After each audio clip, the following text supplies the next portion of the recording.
A-Train and the Big Show. Kane. Randy-Orton. Mark Henry. The Animal, Batista. Rated R superstar, Edge. The Streak.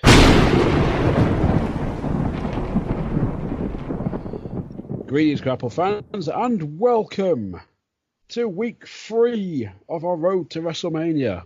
Woo, WrestleMania, baby. We still need a rage party. Yes, we do, just not at midnight. No. I don't have enough energy drinks to get me through this. Oh, no one does. No. So, yes, welcome to week 3.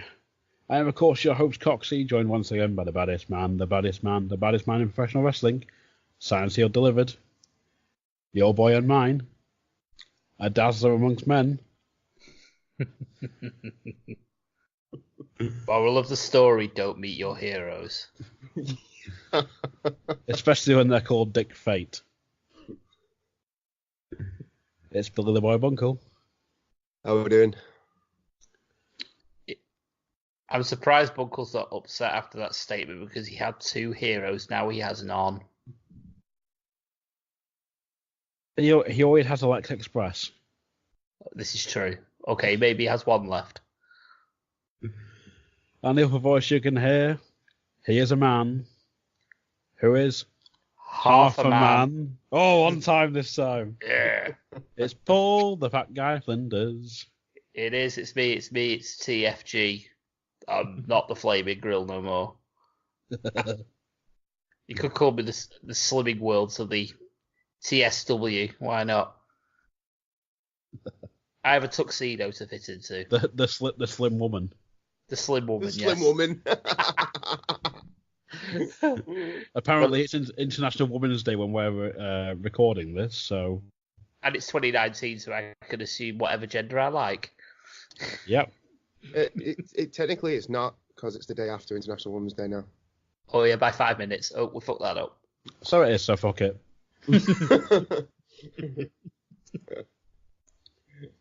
Ah, well. So... She's like, we could cut it in post. He won't. No, he won't. He won't. He won't. He's like Coxon, he just doesn't edit. Have faith. Coxon edits everything. I'm going by a statement he said on air once. Have faith in my ability. It's not a lack of ability, it's a lack of work ethic. No, that's me. That's me. Don't judge my work ethic. Bunkle, why do you think I record as live? Well, it means no editing.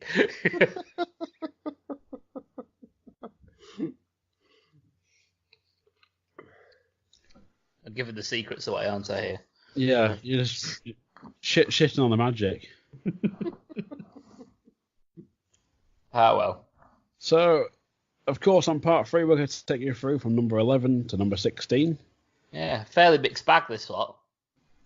It's not. It's like a fucking packet of meat you get for 20 quid off Andy the Meat Man. It's all the same shit, and then there's like one good bit.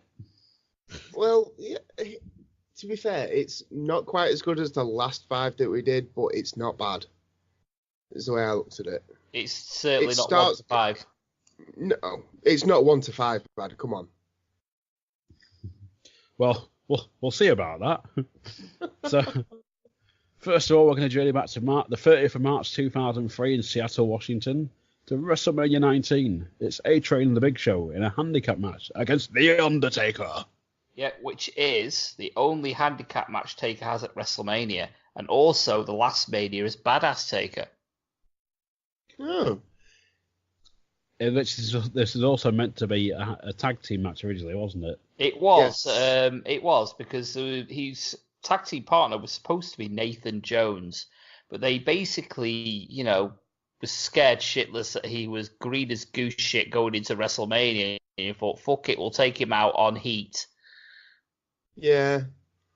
To be fair, it was quite annoying because they spent a lot of time bigging him up. I understand why they did, because they did it for it's the size, isn't it? It's the size of the guy. Absolutely. But but you know things are bad when you're outsmarted by fucking Nunzio.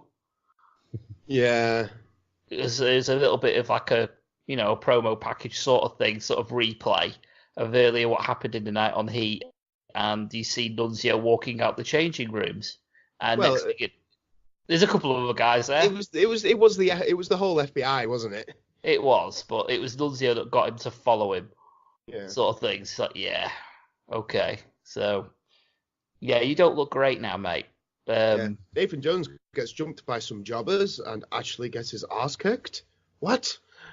He's supposed to be the Undertaker's tag team partner. God damn it! Player. So yeah, and it's also the placement in the card as well. Basically, Taker was almost curtain jerking. He was only beaten to it by Matt Hardy and Rey Mysterio. Doesn't it happen a couple more times, I think, in this segment? Possibly. The streak matches. I'm sure there's other matches where he's on early as well.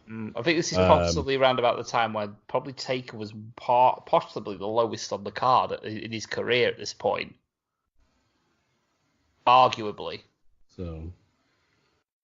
But yes, first of all, we have The Fink. It introduces WWE's favourite band in the whole world, Limp Bizkit. Well, everyone knows how tone deaf the WWE universe can be, so. Well, they chime in with Rollin', which plays for a fair while. It does. It goes on. Yeah, I mean, Taker comes out pretty much at the end of the song. Yeah. So it's like they have a concert and then he pretty much just he may as well come out to his own music. Which is like that. Well, so to be fair, it is his own music at the time. That was a stupid statement, but you get what I mean. Yeah, you mean the bells and whatever. Bells, is it? Organ. The organ, but fuck it. Just yeah. Shit, and well, the less we say about the Big Show and Albert, the better, because I have no idea how they became a tag team, why they were a tag team, why I should care. Well, this is it. Evidently, no one cared, because when Big Show and A-Train came out, it was fucking crickets. Yeah. Absolute crickets. No one gave a fuck about this match. They gave a fuck about seeing Taker. They gave a fuck about his entrance. After that, crickets. Absolute crickets. Can you blame them? I mean, there's the Big Slow, who is one of the worst wrestlers I've ever seen in my life and needs to apologise for his entire career. And Albert, who, other than shave your back chance, has never done anything in this business and never drew a dime anywhere. No, not in WWE at least anyway, but still. I'm struggling. Because they were trying to push A-Train at this point, weren't they? They were, like, he had just recently had a gimmick change from Albert to A-Train. And I never got the. I mean, obviously, I didn't watch WWE back then, but obviously, I've gone back and I've watched a few bits and bobs, and I've never got the A-Train hype. It's just another generic big man. He was just another generic big man. They just it's interesting to see how because like in the last couple of pay-per-views with the Flair match and the Triple H match, Taker's been relatively high up the card, working with slightly smaller guys, smaller guys compared to him especially, and seems to have pulled out like some really good matches. And then now he's fallen down the card a bit. It's like, what do we do with him? Just put him against two big guys. This is it. It's going back to WrestleMania, his first WrestleMania, second, let's say, where it's oh well, face this guy because he's taller than you. Yeah, You know what I mean? It's just an excuse to get him on the card. Yeah, go back to, oh well, it's impressive because they're bigger than him. No, it's not. No, Size doesn't automatically mean you're an underdog. In WWE's sense, it does, but yeah, you don't tend to get a jobber who's big unless your name's Titus O'Neil. yeah. So, but yeah, it's like we've said on pod. Well, I've said on pod, Vince McMahon has a massive erection for big wrestlers, and that's just gonna carry on till the day he dies. So we're not shocked about this. No, I don't know. I know we shouldn't be shocked by it, but it was just one of them. It was quite interesting that he falls down the card, and it's like we don't know what to do. Let's just put him against bigger guys and call him an underdog again. Yeah, which Taker is never an underdog. No, never. But yeah, going into the match, they tried to double cross him at the beginning and fails. Yeah, Big Show tried a sneak attack and it fails because he's too big to sneak up on anyone. Yeah, this is why you don't have elephants dressed as ninjas. It doesn't work. It's akin to what was that? Was it last year before the pay-per-view where Kane was doing like a run-in and the camera cuts round to like the announce table and Kane's there sort of hunched over waiting for his cue. Yeah. Oh no! Was it not the Rumble where he eliminates somebody from?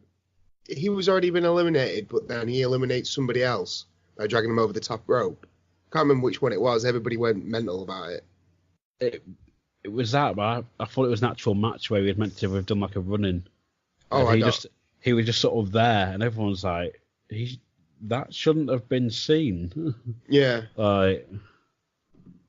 So. So sneak attacks. A-Train takes a choke slam.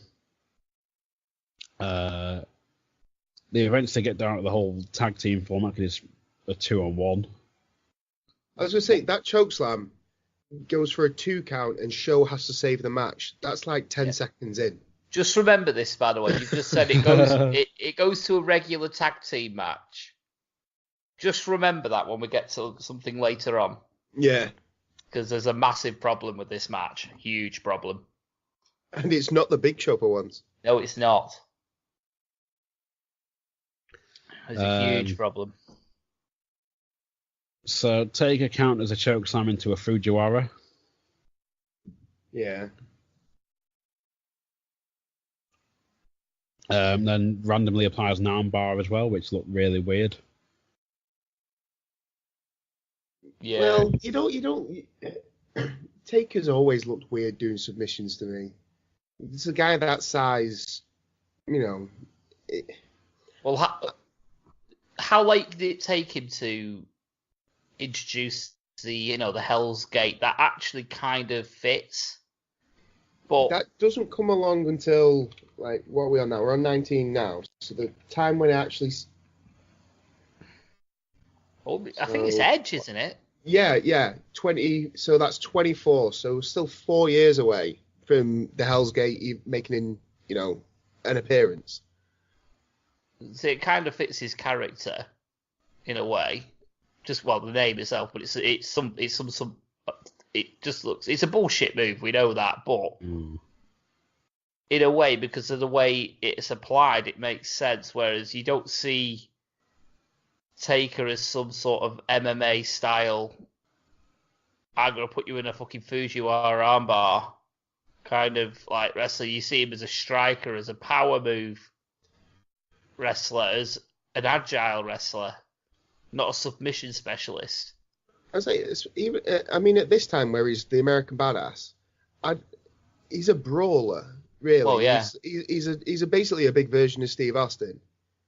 Yeah. That's the way that I see him. It was around this point when he about a year or so earlier when he started doing the whole the Dragon Sleep and all that sort of thing as well.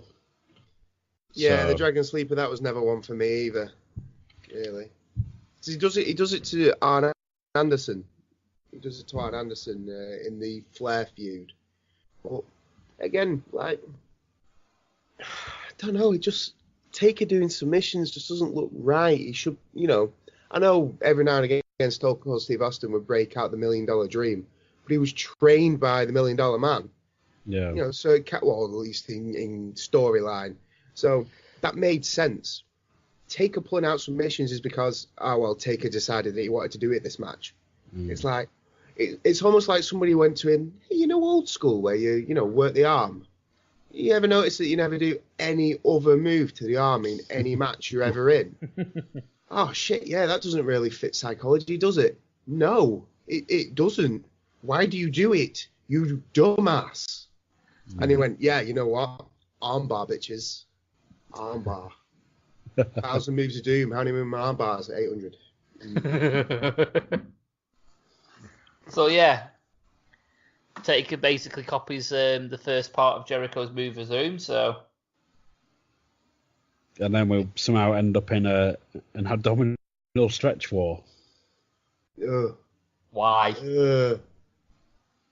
Yeah, abdominal stretch. That move that completely breaks kayfabe. Yeah. It's just, I'm not, like I say, I do not think this match at all. No, I didn't. I mean, there was a nice huge clothesline for A-Train, but other than that...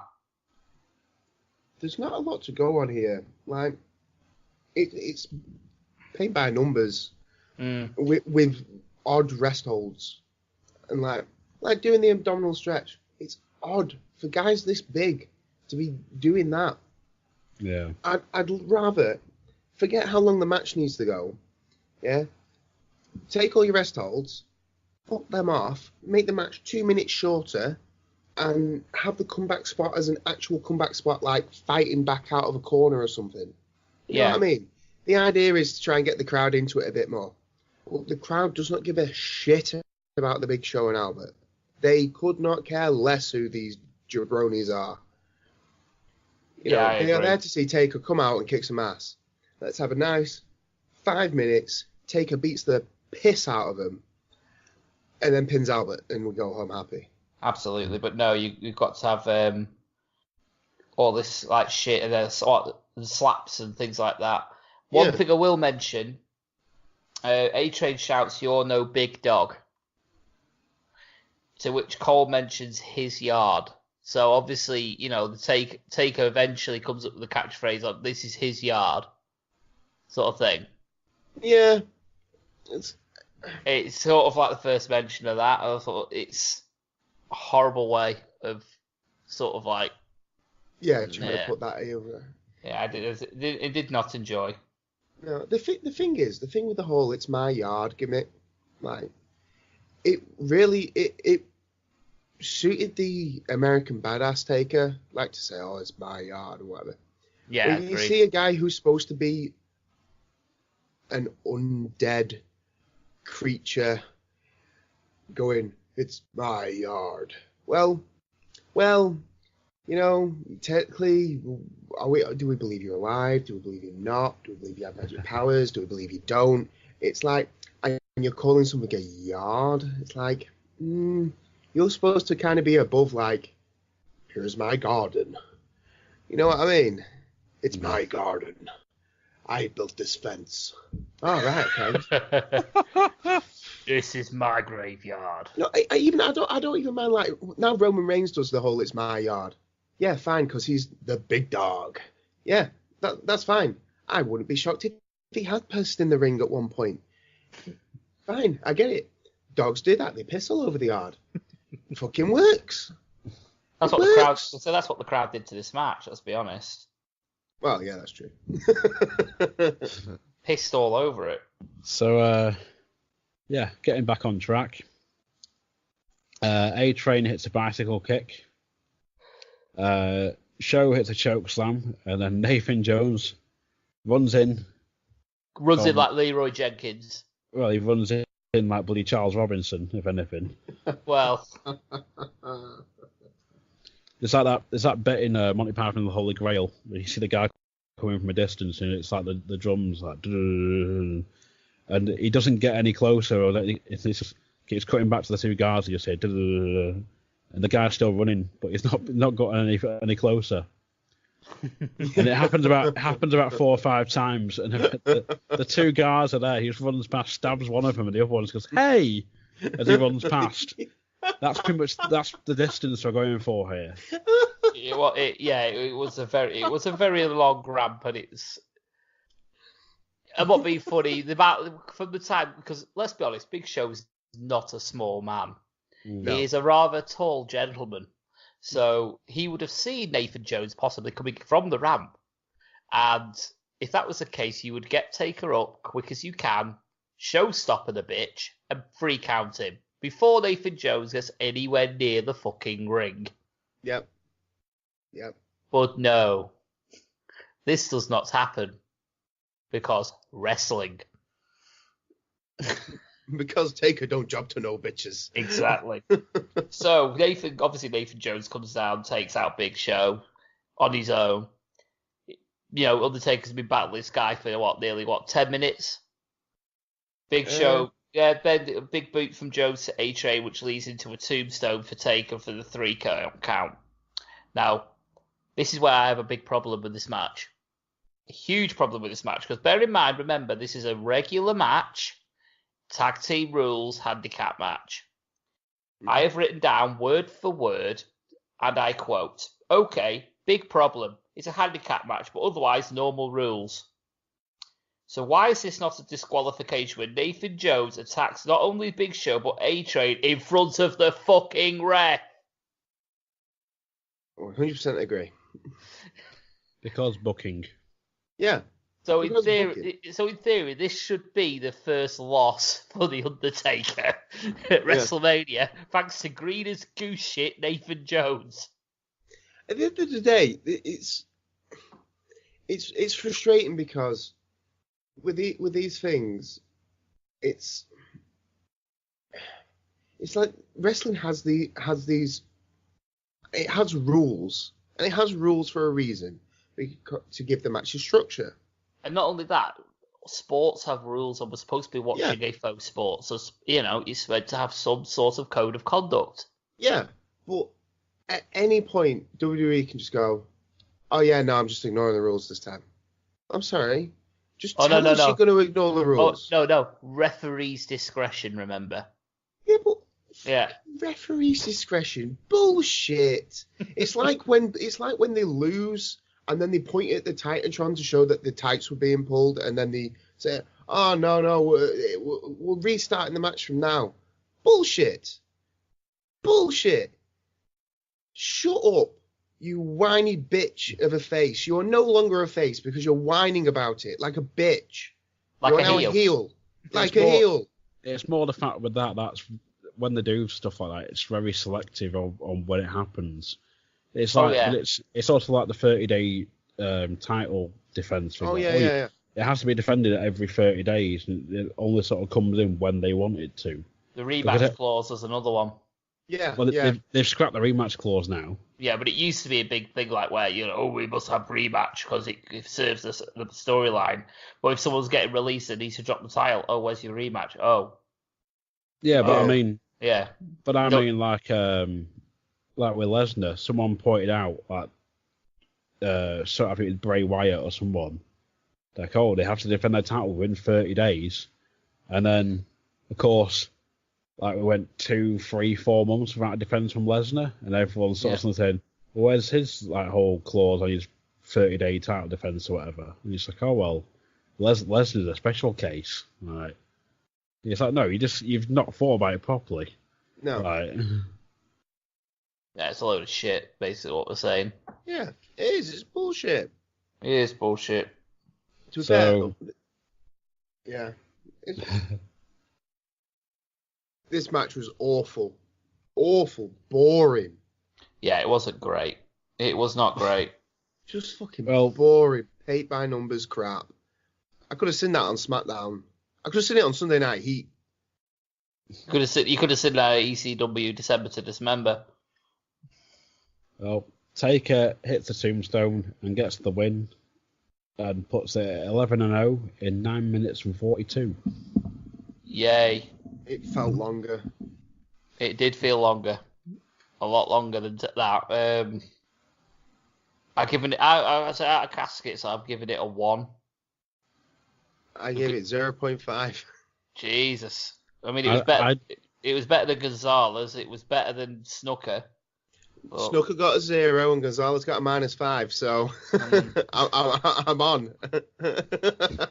I'm inclined to go for half as well. Okay. The believability was lost on this match. Absolutely. Yeah. It's like, we're going to put Taker in a handicap match at WrestleMania because, he's 10-0. But we're going to put him against Big Show and A-Train. Yeah. Yeah, he's not losing. Yeah, he's not losing that match, is he? No. So I just put, like I say, the match itself, because I was expecting the drizzling shit. I mean, like, really bad, like Snooker level. Yeah, shite. yeah. And it wasn't that bad. It was. It was bad. It was bad. If Toto did Africa, but used diarrhea instead of rain, like that's the level we're going for here. Okay, fair enough. Fair enough. I blasted diarrhea down in Africa. The pace at times was okay. At times, might I add. The pace when... But... At the beginning when A-Train and Taker were going a bit back and forth, it was okay. And then they quickly settled into rest hold mode. Exactly. That's exactly what I'm getting at. And then it went off a fucking cliff where Jose's interference was botched. Yeah. And it fucked the whole rest of the match for me. And the aftertaste was fucking awful. It just... Yeah, there's nothing special. It was a throwaway WrestleMania match, and it's not even memorable. There's nothing. It's not. It was just an excuse to advance the streak. If anything, this is the most throwaway WrestleMania match that Undertaker ever had. And that's even more so than Gonzalez. Because Gonzalez at least has a disqualification finish, which makes it unique, so you possibly want to go and see that. This, not the quality's a little bit better than Gonzalez, but it's not memorable. It's not. You could get away with it. Right, go to watch the streak. Which matches can I not bother watching? If you're restricted on time or something like that, this would be one of them. Yeah, definitely. This would be one that you'd skip at 9 minutes. This would be one you skip. The one thing the intro was better, and that were it. Yeah, the one thing you would say maybe about the Gonzalez Taker match again is it's the first time he faces somebody bigger than him. Yeah, there is that. Yeah. So he's super limited, and, well, more than super limited. He's fucking god-awful and a disgrace to this business. But, but it's one of them. It's just don't watch it. Skip it. Yeah, don't bother. Yeah, don't bother. There's other things that you can watch. There's more entertaining street matches. If you want some Taker, watch something else. Yeah. Yeah. Don't watch it. It's less painful than a knife to the bollocks. Just don't do it. Watch him single-handedly crush Muhammad Hassan's career at the Great American Bash. Oh, wait. Yeah. So, yeah. Well, moving swiftly on, we're going to jump forward to the 14th of March 2004 in New York City for WrestleMania 20. It's The Undertaker versus Kane 2. Yeah, it's a second Kane match. Now, in the first episode, I said there was a certain point, about the certain match, where the match wasn't important at all. The match did not matter. This was the one I'm talking about. This is the match I'm talking about. The match was secondary. This was stupid. This was so stupid. Well, first of all, it's the return of the dead man. It is. Yeah, because Kane killed him. Yeah, after burying Taker at Survivor Series. the year before. That's right. Taker's entrance takes forever. Oh. And he's got Bearer back with him. Yeah. Yep, he has Bearer back. Again, this makes no sense because Paul Bearer is Kane's manager. No. He did the whole like, oh, well, the Undertaker betrayed me, blah, blah, blah, so I brought you back your brother Kane, and then he's Kane's manager. No. But now he's managing Taker against Kane. Wait, what? Why? Wrestling. Yeah, I think they were just going for like a WrestleMania 14 feel. Yeah, that's... Like, yeah. Mm-hmm. What I will say, the promo actually wasn't that bad. You know, recapping the storyline, as shit as it is. Yeah, the storyline's crap, but I know what you mean. They did a reasonable job of... Well, they did a good job of explanation, and I suppose a reasonable job of putting it over, but... Yeah, retelling 6 months of storyline. It's not. Yeah. They did a reason. They did a good. I think they did a good job of retelling it personally, but I don't know if I'd be generous. Well, I suppose they did do a good job. The problem is that it's still not believable. It pushes the boundaries of kayfabe so hard. But the Undertaker's character from this point on does that. So. Well, that's true. Yeah. Yeah. No. Yeah. So Taker's back from the supposed dead, which is why he's now the dead man again. Yeah. May I also point out this is Kane comes out first without his mask, and may I add, maskless Kane is shit. Yes. That was one of the biggest mistakes they made in wrestling. Yeah. Yeah, they took his mask off him, and it just took all the mystique out of the character for me. Yeah, he's supposed to be this burnt and scarred wrestler, but when he got unmasked by RVD, he had a bit of blackface paint, and that was about it. And then a couple of weeks later, he had nothing. Yeah, it was. It's amazing how third-degree burns can wash off in the shower, isn't it? Yeah, it was so poorly done, and they just randomly did it on an episode of Raw as well. It was just like, it's just shit. Another throwaway. Yeah, Why? a throwaway. But that's a throwaway of like a 10-year gimmick. Yeah, it's supposed to be a momentous occasion, that of Kane being unmasked. You know, it ended up just being a load of shite. You know. I think it just got more daft by the fact they had him put the mask back on and had the fake hair to go with it. Yeah. Down the line. Yeah, and the mask has always seems to have got worse since the very beginning, and since Kane's kind of got older. Like at the beginning when he came in, it was this unkillable, unstoppable monster, and it took 3 tombstones to put him down, and he still kicked out right at the end. This is it. The mask now, the modern mask for Kane, it just seems like it's molded to actually look like, the guy wearing it underneath. It's almost like, do you remember when in TNA where Sting had a mask on and it was another Sting mask? It's almost like that. It's like the face itself is actually, it's molded to be exactly the same as, Glenn Jacobs' face. It's just painted red. He may as well wear face paint. Yeah, I'm not keen on the new mask. I think it might not be this one. It might have been the one kind of before it. I seem to remember it like looking like it had like pipes coming out of it and stuff. I might be thinking of something completely different, but I seem to remember it looking a little bit more. I almost want to say like dark. Like now it's just like, oh, it's Kane, he's got a mask on. It looks pretty shit, But, yeah, this unmasked Kane just looks crap.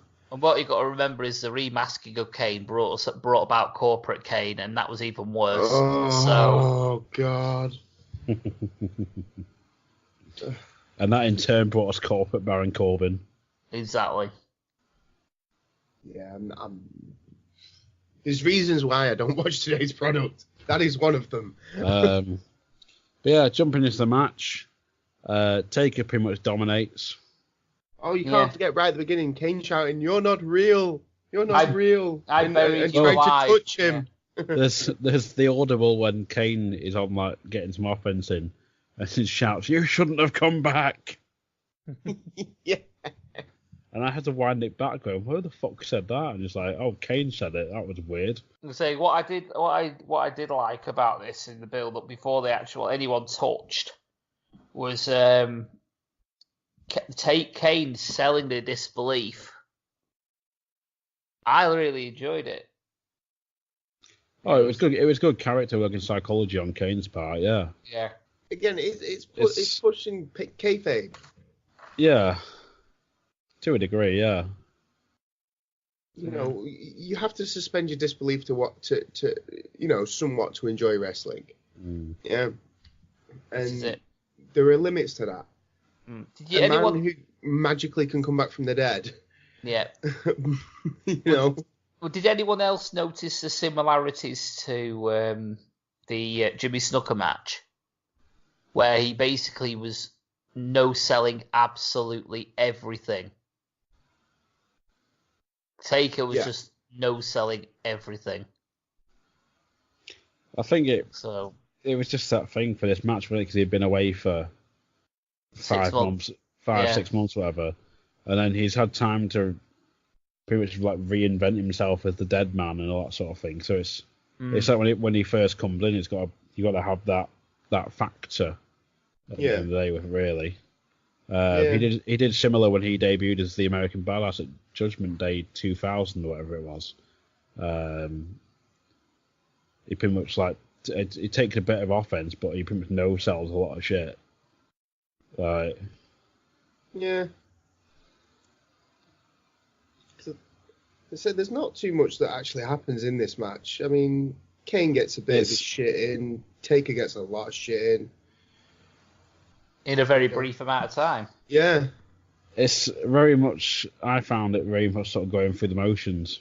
Yeah, I agree. It was. Like, they've removed the mystique of Kane, like, being this invincible monster. Yeah, they pretty much wiped their ass with Kane to get the new gimmick of Undertaker over. Yeah. They did. I mean, like, there's a bit where they did the same old mistake. You know, I mean, getting towards the end, really. You know, they're both going for a chokeslam. Kane gets the chokeslam, which is Kane's finisher. The tombstone's not his finisher. The chokeslam is. Yeah, we've established this over the years. Starts chatting shit to Paul Bearer, and then is surprised when Taker sits up. I'm sorry, what? Isn't that what Jake Roberts did? Exactly. It's like, I'm sorry, but he's supposed to be his brother. He quite clearly knows he's almost impossible to beat or kill or pin or whatever the fuck he wants to do. Since he buried him alive 6 months ago and he's come back to life. Yeah? At the end of the day, you've hit a chokeslam on him and you think he's down. Are you seriously going to sit there and chat shit to Paul Bearer, or you're going to pin the fucker? I'm sorry. It's stupid. And then, Taker sits up, clothesline, chokeslam to Kane, tombstone, free, boring. Yes. That's it. Boring. But like I say, this match was less about the match. It was more of the reintroduction of The Undertaker. Yeah, but I get that idea, and I get that you want to reintroduce him, but is that worth just completely fucking over a WrestleMania match to do? At the end of the day, you could have reintroduced him and had a decent match between these two, especially if you hadn't have already shit all over Kane for the past 10 years. The time of year, though, I think the only place you could have actually, effectively reintroduced The Undertaker in a Deadman gimmick would be at, let's say, Royal Rumble, where, Kane possibly could be in the last two, and Undertaker comes from under the ring or something like that, costs Kane the match somehow. Yeah, anything. But doesn't even come out from under the ring. Does what Kane used to do and pulls him through the ring. Well, there's that, yeah. Like he's dragging him back down to hell, which would fit their gimmicks. Which I think happened in the promo package, didn't it? I think he comes up through the, like, bursted through the ring. I can't remember him pulling him in. I'm not sure. Something happened through the ring anyway. He pulls Diesel in at one point in a cage match. Mid-90s, I think. Other than that, I can't remember. But this is it. So yeah, this is like bullshit. Taker sits up, does some of his signature stuff, and then gets the tombstone in 7:45. Yeah, I've not rated this match at all. So you're giving it 0? I've given it an unrateable because it, like I say, the match itself was subservient to the storyline. Yeah, I know what you mean. The whole thing was there to reintroduce the Undertaker. It may as well have been a segment for all it's worth. Yeah. So, like I say, I've not rated the match. That being said, I did enjoy it because Kane's selling of the disbelief of Undertaker coming back despite what he'd done to him. Yeah. I think it was really good work in that respect. The action in the ring was a load of shite, don't get me wrong, but the actual, like I say, the Undertaker coming back, the way it was sold, yeah, I think it was done really well. I agree with you that, I mean, the storyline was, like, it is what it is. Yeah, Taker gets buried, disappears for 6 months, just then reappears at Mania, and in his new old gimmick. But how they played it off with Kane acting shocked and that was well done. Yeah. Even like the fact he's taking entrance takes nearly 6 minutes. I'm doing a gun motion on camera to the guys, but yeah, you might see this on YouTube if I upload it on there later. But yeah, it's the match itself. It would have been if it was like the Mania 14 style match rather than just this. It's like you knew Taker was going over because of the massive comeback that it was built up to be and all that sort of thing, no doubt about it. But the match could have been better. Yeah. Yeah, I can't argue with that. They both can go, especially at this point in 2004. And again, we went from Ric Flair to A-Train the Big Show to this. Yeah. It's like a sort of almost sliding scale, which doesn't really pick up until even still like another couple of matches, another 3-4 matches for me, really. All right. So I wouldn't go that far, but we'll get into that. Yeah. But so, rating, I'll give it a 1. 0.5. Like I say, I've not rated it. I think it was just as bad as A-Train and Big Show. I cared just as much.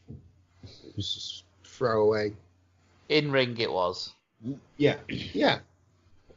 So I'm a bit conflicted. Do I give it a rating? Because if I did, then if I'm combining the match that I saw with the selling prior to the match, I would give it possibly a 1.5. I'd actually rate it better than the Big Show match as a total package. Yeah. In ring, it's a 0.5. Mm. Yeah, I know what you mean. Kane does a good job, but so I do understand what you're saying with that, but I can't in ring action I can't give it any more than a 0.5. That's fair.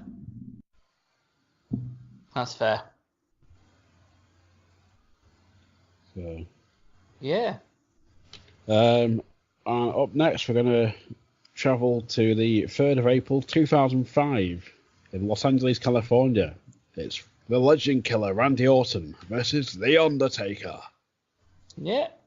This was the first time Undertaker was billed in a match that was specifically designed to end the streak. So, and also it's the event where the streak was finally acknowledged as the streak. This is also Raw versus SmackDown. Yeah, it's an inter-promotional match, apparently. Or inter-brand match, however they build it. Inter-brand, I guess? Yeah. Well, I think the term they were using at the time was cross-brand. Yeah, cross-branded match or something like that, yeah.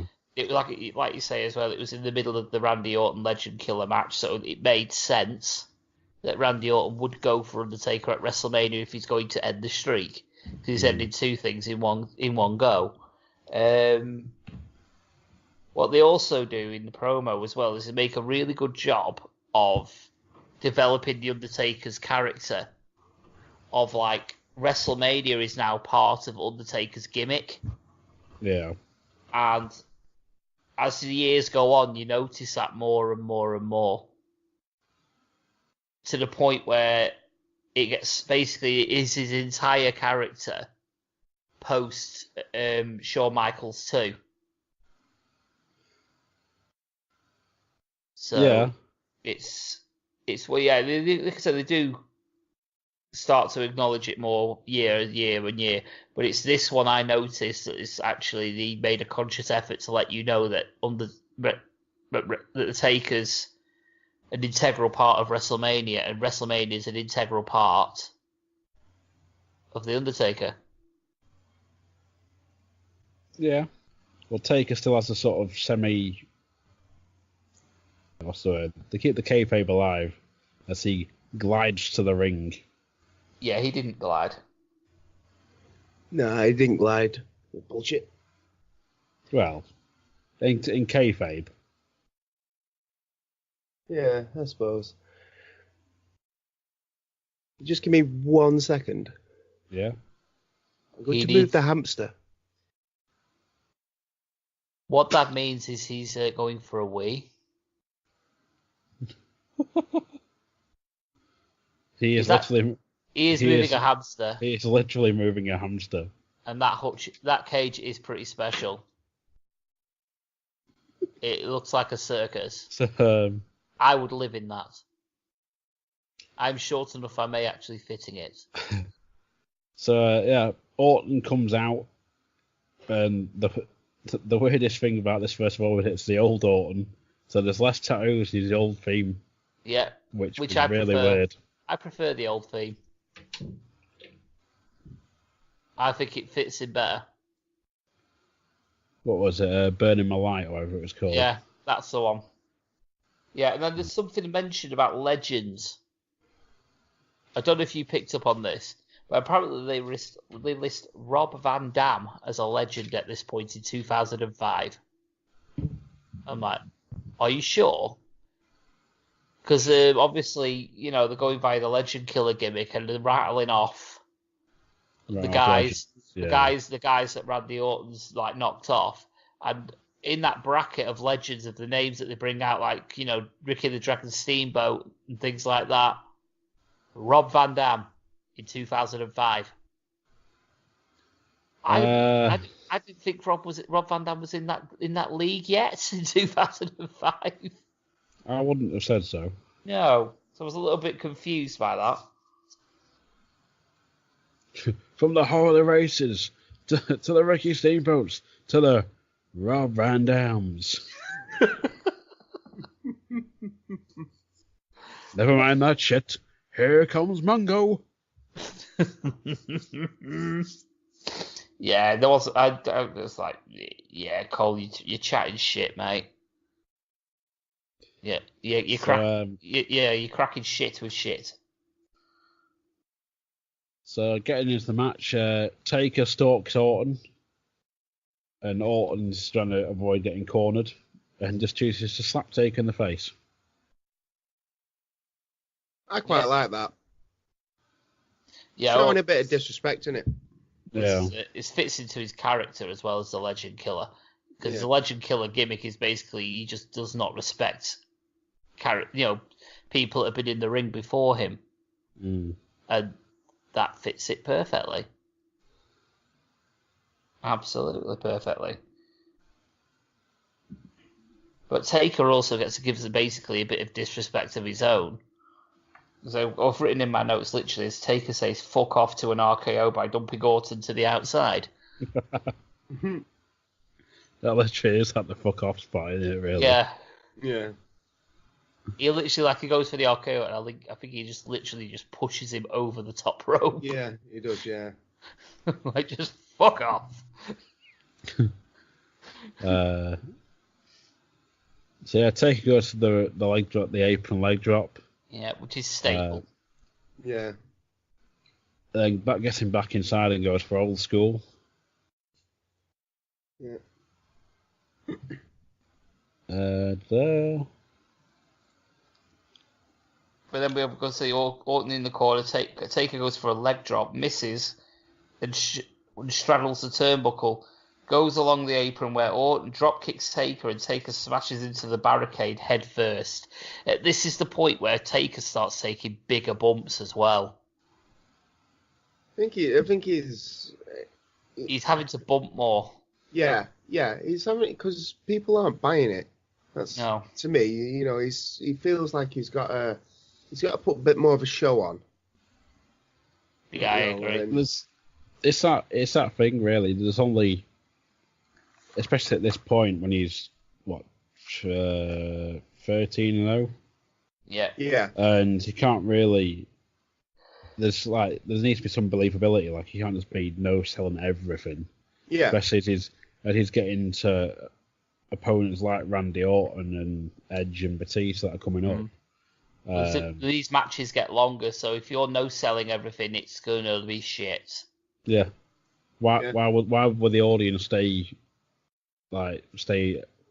attached to the thing like watching or whatever? They just tune out.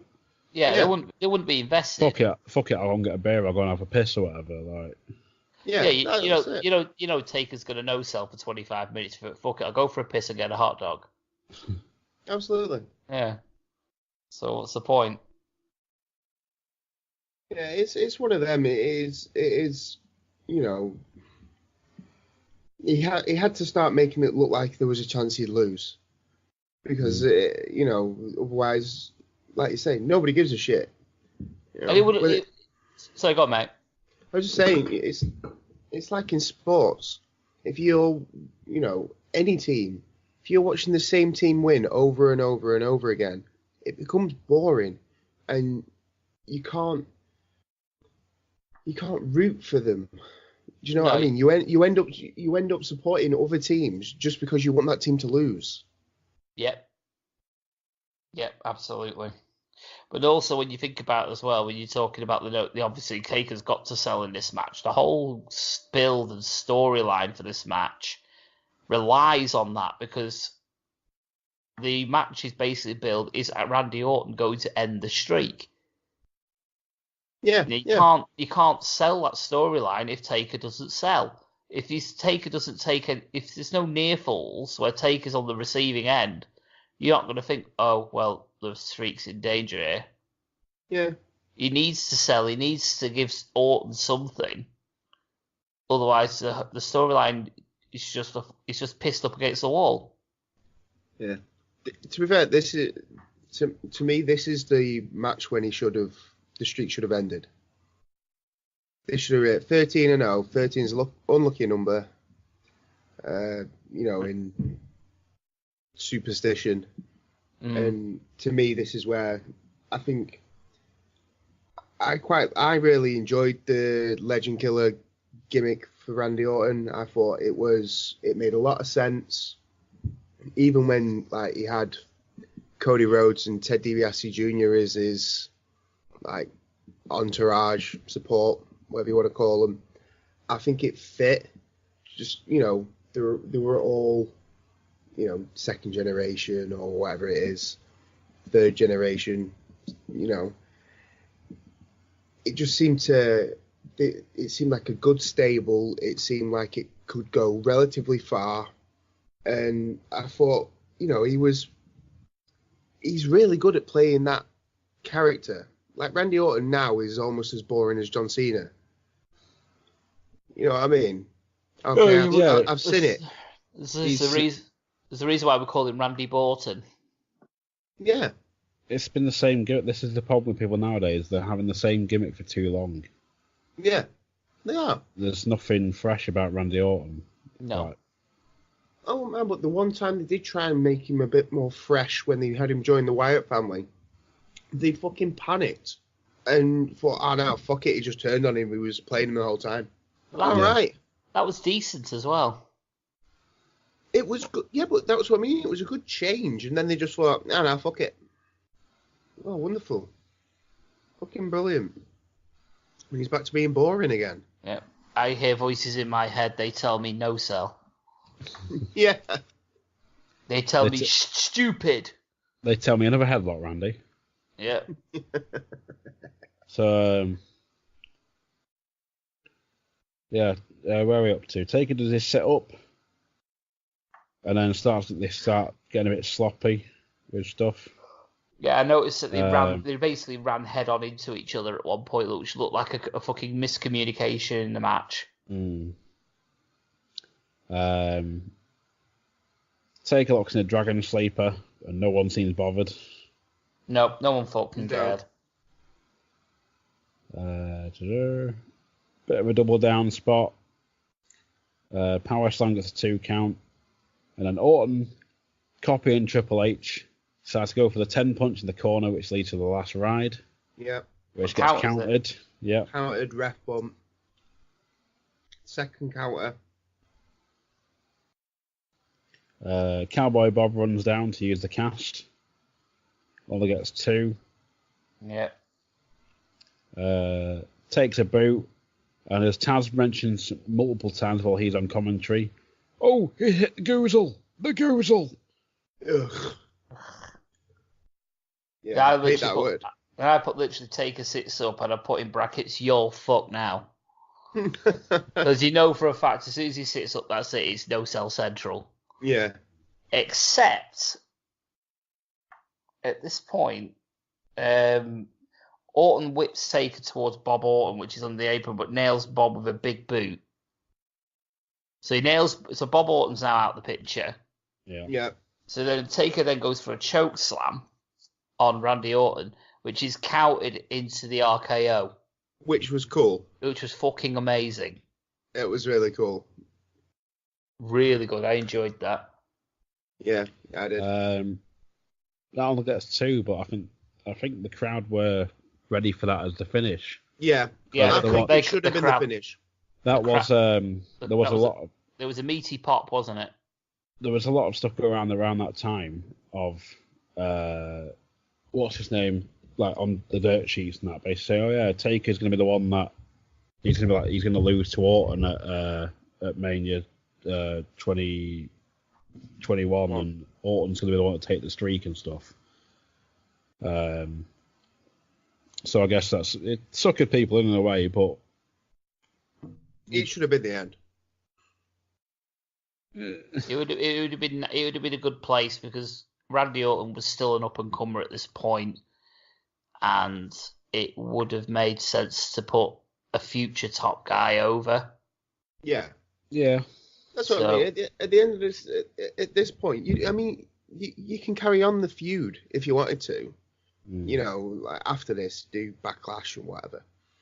But Randy Orton going over here makes Randy Orton a superstar. It does. And I'm not saying that he isn't a superstar now, but this makes him John Cena level superstar, whereas now he is never going to be above what he is. This is it. But here's the thing as well. If he'd gone over here with the quality of match, because I don't think we've really talked about the match and what quality it was.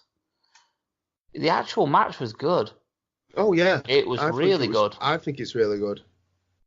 I really enjoyed this. I enjoyed the build. I really enjoyed the match. Yeah, the match had good pace to it. There was good action to it. It was a good story told where, obviously, Taker could, many a time nearly lost the streak. Yeah. This was the first true time when Randy Orton hits that RKO for 2. That was the first time I genuinely thought streak could be over.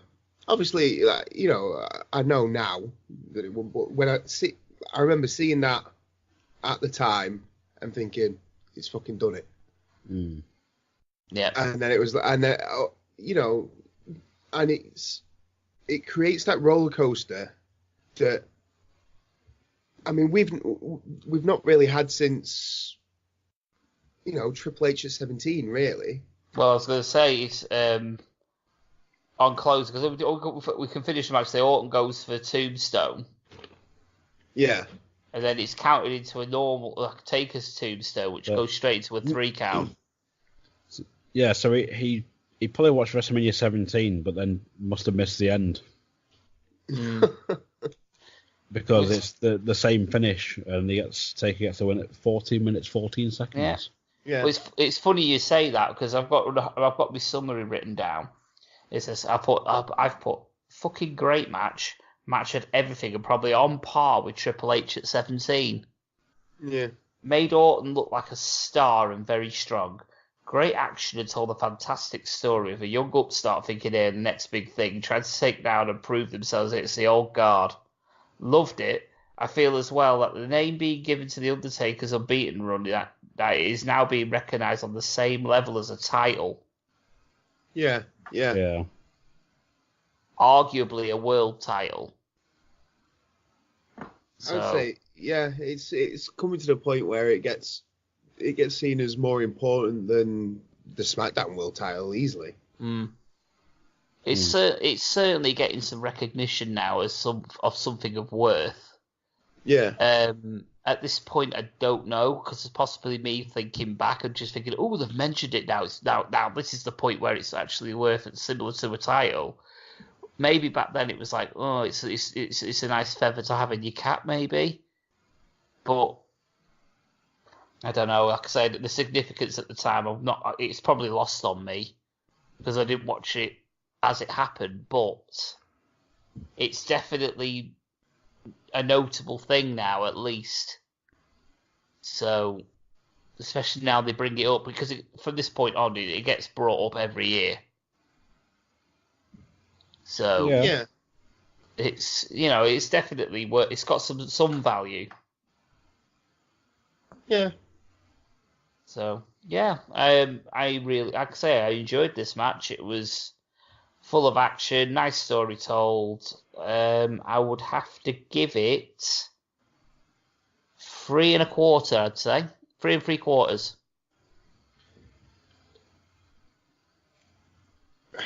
See, I've gone with the same score, but can I do quarter caskets? I'm like, can I bring myself to do that, or do I just give it a 4? Because it's hard because I don't enjoy this version of the Undertaker as much as I did the badass version, which we got at 17. Yeah, that's fair. So I think that's the only thing that doesn't put it on par with 17 for me. I just think that it was so good and it was the perfect opportunity to end it, and I think they blew it. If I'm honest, not ending it here, I think they made a serious fuck up. It would have been, like you say, when we got into it, it'd have been a logical place to drop the streak because it would have put someone over, and it was at the back end of a good match. Yeah, it would have made sense. It's on the highest stage of them all. Yeah, as well. So it would have been a good place to end it, but it would have been, that would have been a very short build for us. So true. It wasn't bad. Coxy didn't like this match. I didn't know, but I don't like Randy Orton, so. I found him boring from the start. Like, I suppose that can happen with certain wrestlers, though. You know, it happens to all of us. It doesn't really help. It picked up a bit here, like going from the Kane rematch to this. This is definitely a lot better, but I just didn't enjoy it as a match. Yeah. And it just seemed a bit daft. Like we've had the finish for me. Like they have the whole goes for 10 points to the corner to the last ride, but then Orton counters, but then tries to go for a tombstone, which gets countered. Like. So you think he should have learned not to go through one of the Undertaker's moves, basically? Yeah. Yeah, I can see that. So I'll give it a 2.5. Yeah, harsh. I think it's a bit harsh, but like say if you don't like Randy Orton, then you're not going to enjoy this match. I can see why you're not going to enjoy this match, because at this point Randy Orton's got his moves are down, his moves are set. You know what I mean? Yes, he's going to throw some headlocks in there. You know, but you're going to get a nice drop kick to go with it. So I'm a fan of nice drop kicks. I will admit his scoop slam's pretty meaty.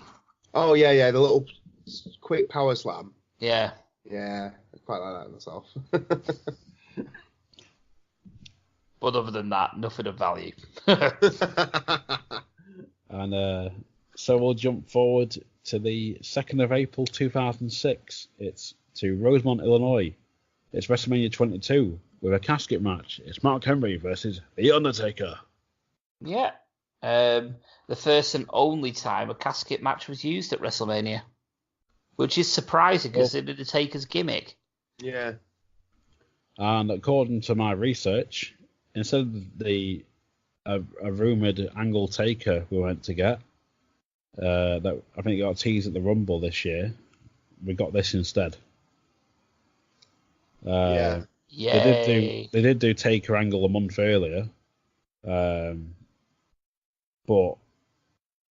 surely they could have done this on like SmackDown or Velocity or something. Yeah. Again, we've run into a big problem here in that they could have done something much better at this point in time. Like you just mentioned, the Undertaker Kurt Angle could have put on a fantastic match. You could have been looking at, you know, one of the true classics that you have to go and watch. I think you could have ended up putting on bullshit. But I'm guessing at WrestleMania they likely would have put on a really, really good, really entertaining match. And it would have been quite believable that Kurt Angle, being an Olympic gold medalist, could end the streak. Instead, we get this fat blancmange motherfucker, who immediately, has no chance on this earth of ending the streak. Are you referring to Mark Henry's generic? The network version that I watched has the super generic theme and Mark Henry a super generic singlet, which again makes him look like a broken condom with limbs. Yeah. He looks like he's stolen Christ's gear. It's not so much that, it's like he seems to be in that phase of like where WWE's like, well, we have nothing for you, but we need you because you're on a 10-year contract, so we can't get rid of you, but we don't want you to sit at home and pay you, so we want you to be in doing something. Yeah. Here? Well, this is the again, it's a throwaway match to get Taker on the card so we can say the streak's continued. Yeah. And it's evident to everybody, including Mark Henry, that there is no way he has a chance. He doesn't even have a sliver of a chance. No. And Mark Henry's had two decent runs in his career, and they were both right at the fucking end. It took him that long to get not green, and not fucking retarded. I can pretty much sum this match up in very few words. It's shit. No, it's pretty much a case of the entire match is pretty much Smodge. What's the word? Smodge. Smodge. I can't say it. Schmoz. Schmoz. I can't. Schmoz. There we go. There you go. Fucking hell. Yeah. So that word. Bit of the whole tease in the casket. Nothing happens. Henry goes for a 10 punch, which gets countered. Fucking why? Is it a 10 punch into the world's worst last ride, wasn't it, or something daft? Yeah. Because literally doing that just to do that spot, which has been done again, it's been done before. But for someone Henry's size, it doesn't work. No, because the last ride, he never gets anybody above, 250 actually up. Yeah. So, but I just wanted to point out, if we were going that fast through it. Yeah, there was nothing that really happened in the match. That's the thing. It was literally. There's one point where Mark Henry hits the world's strongest slam and goes for a pin at WrestleMania in a casket match. You fucking moron! For fuck's sake. Yeah. He doesn't even know what match he's in. The green grass of home. So Taker goes for the trademark dive outside over the casket. Tombstone and Henry goes in, no drama. Yeah. Like. Yeah. Other than Taker nearly killing himself with that suicide dive, and the utter idiocy of Mark Henry, this match is garbage. Yeah, I'd say in my summary I put not the best street match, but it's there. It's akin to Burt Reynolds playing Jerry Fireball Mudflap. I play Jerry Fireball Mudflap. It's garbage. Pure garbage. Yeah. Yes. But I did also put it's better than Gonzalez at least. No, it isn't. It is. There's actually wrestling in this. It is. It did make Henry look strong, but from memory, didn't really do anything for him overall in his career. As close to a throwaway match as you're gonna get for the streak. But with Gonzalez, he was at least a semi-credible threat because he had chloroform and he was like a foot. He was a foot and a foot taller. Henry comes out. Gonzalez is an improvement because he's got chloroform. Fucking. This guy is better because he has a rape kit. What? I didn't mean it like that. Wow. It's like fucking. The problem. Oh, fuck you. The problem I have with this match is Henry walks out, plain black singlet, like bullshit, like generic music. Not at all looking confident, like, yeah, I'm gonna win. Yeah, like, but Gonzalez comes out with potential date rape. Let's be honest. Yeah. To quote Morats, he looks like a date rapist. But It did come out looking naked. Let's be fair. Oh my god. They put arse hair in his fucking costume. Jesus.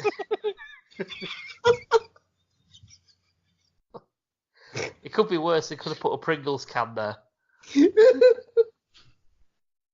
just stuck it on with duct tape. So yeah, Taker gets the win in 9:26. That was 9 minutes. 9 minutes 26. That was painful. Yeah, it was painful. Yeah, it's got, just for the fact it had something slightly unique in it, I gave it an extra half a point, but even that was like 1.25. I gave it 1 star for the pure hilarity of Mark Henry trying to pin someone in a casket match.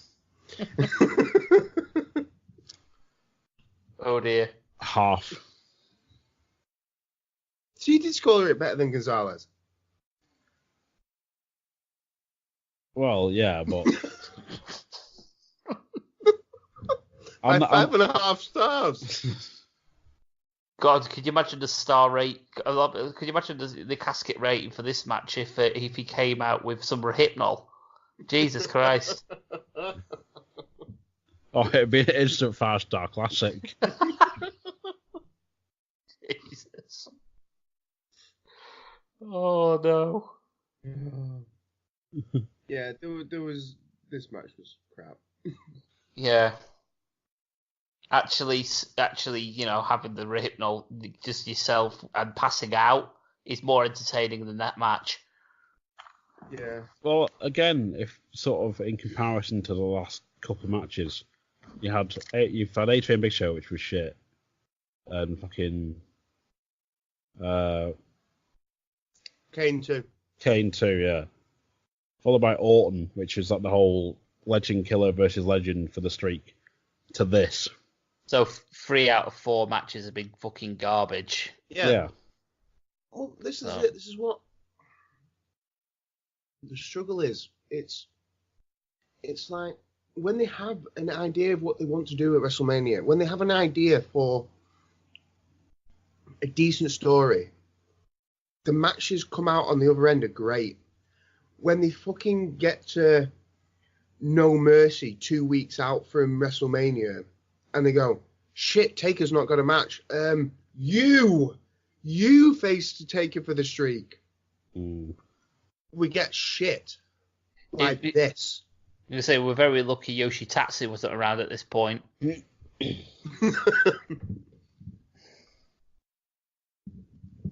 Well, that's it. That Mark Henry is that caliber of opponent.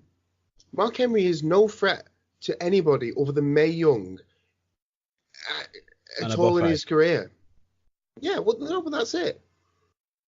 You know what I mean? He's done nothing in his career. Nothing. It could have been worse, let's be fair. It could have been fucking Bobby Lashley.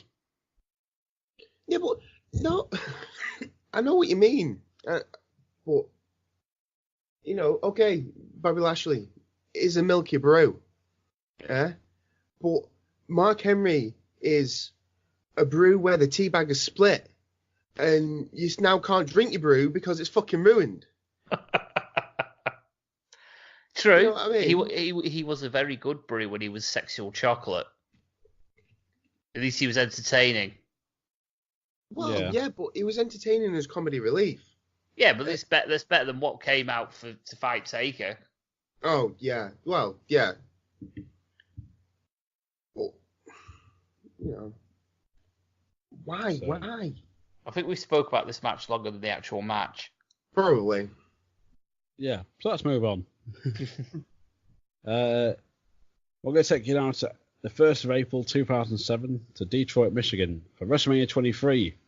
For the world title, it's Batista versus The Undertaker. Teddy Long announcing them coming to the ring. And doing a fucking awful job at it. Exactly. Why? First of all, the reason this match happens is because Taker enters the Rumble at 30, wins it, and then picks Batista as his opponent. But then, apparently Batista's not intimidated by Taker, and he's prepared to go toe-to-toe with the man himself. So it's just as a result of being the Royal Rumble winner then? Yeah. And essentially following on from Sid not being afraid of the dark. See, I'm okay with that. That's fine. He won the Rumble. Great. Yeah. What we also need to remember as well is apparently 82% of the fans picked Taker to win. Yeah, 82% of fans picked Taker to win. But Batista gets saliva for his entrance, which is quite cool. And then if saliva weren't shit, that would be cool. Well, yeah, well, I don't know. They did some okay stuff. But then I just put out what JBL said on commentary. This match could be ugly. And I've just wrote, foreshadowing much? I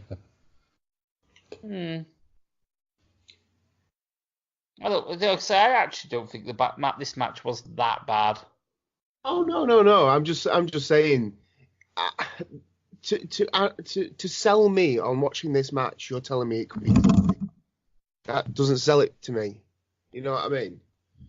Tell me I'm going to watch a 5-star classic. Tell me this could be a slobber knocker, or this could be a classic, or this could be really hard hitting. Don't tell me it's ugly. Ugly's not a nice word. Ugly's you know, how can I put it? Negative. Ugly's a negative. Give me a positive sounding word for the match, which could have the same meaning, but it's positive. Intense. Yeah. It could be intense. It could be hard hitting. It could be, it could be even to an extent a brawl. Yeah. Both men are not leaving the same. Yeah. Sort of thing. Yeah, I get what you mean. All things that would have been better than telling me ugly, because you say ugly, I think shit. You think Great Khali's about to have a match? Exactly. So yeah, we've got Batista comes out first, obviously with the belt, and has a face reaction.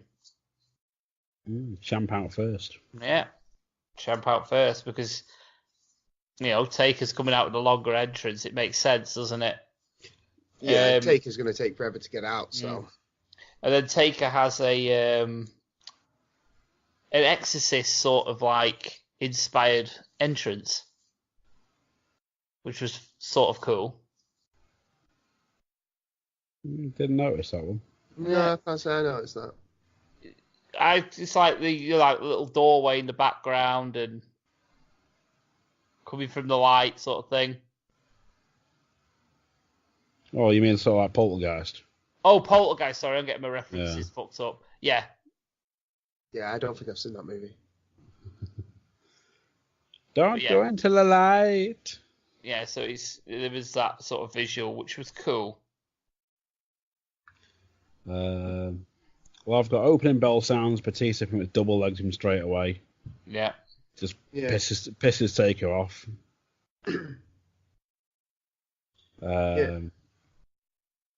I've noticed quite early that Batista's trying to play the heel, it seemed. Though he got a face reaction on his way out. Yeah, I agree. Yeah, he does kind of work the heel, doesn't he? Yeah. In this match. I think it's the only way he could have really gone, though, with it being Taker. Yeah. Because it's that thing with Taker, isn't it? It's like he would have had to do a lot or nothing to get over. Well, not even nothing. He would have to do something to get over as a heel. But the fact he won at the Rumble. Yeah, it kind of makes you a face, doesn't it, really? Yeah. Yeah. So we're going to say Undertaker's doing his usual fucking bumping around like a fucking bouncy ball again. But this time he does what I call the Foley spot off the steps. Oh, the knee first, the yeah. Yeah, straight through the steps. Yeah, sick note. Yeah, it wasn't fun. It looked sore. Yeah, there's a reason why Foley can barely walk. There's probably a reason why Undertaker can barely walk. Well, yeah, that's true. So, this is probably part of it. Yeah, just don't do knees into metal structures. They're not designed for that. No. Just, you could do that spot without going near at the steps. You could, you can go over the top and maybe just connect with your hand and just make like a slap noise sort of thing as you go over. Well, yeah. There are nicer ways to do it. I don't like the whole where they turn their back into it. I get that you try and protect yourself a bit, but it does look too forced, which is kind of why Mick Foley came up with the, if you get whipped into it, you get whipped into it type of thing. You know what I mean? Yeah. You take it on the knees because you would. What you could also do though, you could sell it the fact that you put your hands down to protect your knees and you slap it. Keep your knees away from it, and it still looks like you've gone into it with that part of the body. It's just that your hand's taken the brunt rather than your knee. Yeah, there's an argument to be made for even to that point, why if somebody whips you at it, yeah, why wouldn't you try and not so much stop yourself, but dive into it a bit more and take it out with your shoulder rather than your knees. Or you could slide tackle it. Yeah, go with feet first. Yeah, there's different ways that can counter it rather than just smashing off your knees and go, oh, well. Yeah. I didn't like walking anyway.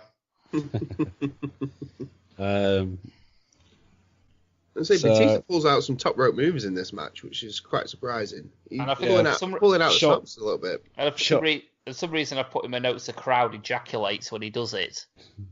There's a bit of a pop. Yeah, he gets a shoulder block for 2. Yeah. Taker hits a boot, but Batista pretty much just tells him to fuck off and kills him with a clothesline. Yep. This is where Taker this is the bit where Taker does the fighting up from his knees with the punches spot. Yeah, the bit that the best pure striker in the WWE. Fuck off. It's the whole cheering and booing with each punch in it, like the cheering, taking and booing for Batista. So it's what makes me cringe with that is, do they forget about Steve Blackman? Well, Dan Severn. This is it. You've had and Bart Gunn. Butterbean for that. There you go. I mean, you've had some actual fighters come through the WWE. Ken fucking Shamrock. Fuck's sake. Dan Severn was better than Ken Shamrock was.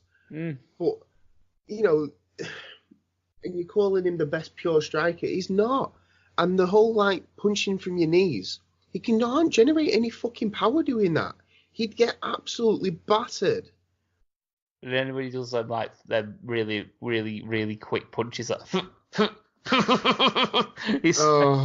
looks like a Street Fighter finishing move. That's how realistically it is. Yeah, it's just shit. As Taz would say, as he has a wank into an orange sock. Take her with them soup bones. Yeah. Oh, yeah. I tell you, the only person who has more worked punches than fucking Taker is Shane McMahon. He's the only one whose punches look fucking worse. Doing the skipping and yeah. Fuck off. So Taker takes control. Big foot leg drop. I guess 2 count.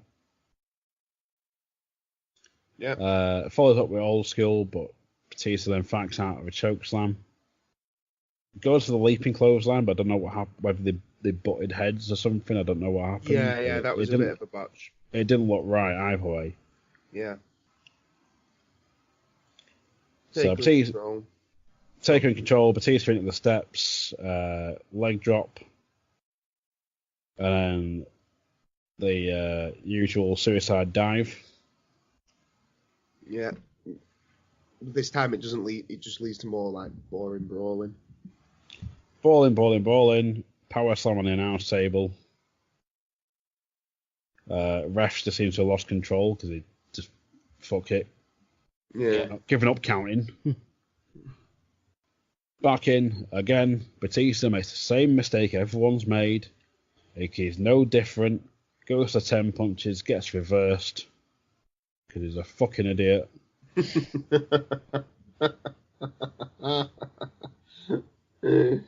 Yeah. Only got 2 though. Yeah. Yeah, I noticed Batista was pretty blown up by this point. He'd slowed down quite considerably. Sucking wind for sure. Brock Lesnar style. Yeah. So he's kicked out the last ride at 2. Spine buster. Taker sits up. Chokeslam for 2. Tombstone reversed. Spear. Batista bomb. 2. Second Batista bomb. Reversed. Power slam. Reversed. Tombstone 3. Yeah. Well, you're forgetting Batista goes for his own tombstone. Again. Yeah. Oh, God. Yeah. Which gets countered and gets Taker the win at 15-17. No, it's not, because the length of time wasn't too bad on that match. I mean, it felt about the time. You know, you feel like, say, you watch a 5-minute match and it felt like 10. Yeah. It actually felt its time. The match itself wasn't that bad. I quite enjoyed this match. I thought it was better than I expected coming into it, that's for sure. I'm not a Batista fan, but I did enjoy it. Yeah, I'm not. And so, like I say, I've written little things saying decent match, plenty of action, was very 50-50 for most of the match. Crowd was great, popping for everything and turning on Batista. Enjoyed this match. As Cole says, this is only the second time that Taker had a title match at Mania, which shows how big a match Taker was at this point, and it didn't need a title for the match to feel epic at Mania if Taker was in it. The problem for me with this match, and someone like Batista should have really been, as he always say, like watching the tapes. So I can do it. There we go. Watching the tapes. Quotation fingers, lads. Yeah. And so he should have not done the 10 punches to avoid the counting to the last ride. Should have not gone for the tombstone, which has been countered by however many people now during the course of the streak. These are things that they should be picking up on, and especially the agents and writers, whoever does it, putting it together, should be going, yeah, okay, you've got to go do this, but it's been done previously, so yeah, don't do it. Either don't do it or do it better. Yeah. Like, yeah, it becomes more noticeable when you're looking at it like this, you know, because we are looking at the streak specifically. You're seeing the same things happen WrestleMania after WrestleMania. You know, every time somebody's goes for a tombstone, it gets reversed. Yeah. It's not happening. And even as a storyline point of view, if you want to do that way, you just watch the rest of Evolution over the years get nailed by this. Why would he do the same as them? Yeah. Well, that's it. If he's, you know, if you're talking about like the Evolution links, okay, Flair didn't try and tombstone him. I'm not shocked by that. Randy Orton did. Triple H did. You're telling me he's not going and watch those matches and seen the fact that, oh, well, every time they've gone for a tombstone, it's been reversed and they've got pinned straight away after. You know, how about don't do that because there's a chance it's going to get reversed and I'll get pinned. Yeah, exactly. Oh, wait, what? That'd be logic. Yeah. But despite that, I mean, I put better than expected. Genuinely didn't mind it. Felt entertained despite the terrible commentary. And I felt like it was a legitimate challenge to the streak, to be honest. Yeah, we're forgetting it was Cole and JBL on commentary. Ugh, drizzling shits. Yeah. Just... In fact, I don't mind Michael Cole. I'm one of the few people in the world who does. I think he's okay. I much preferred heel Cole. He was fantastic. But JBL's garbage. For me, I enjoyed this match. I've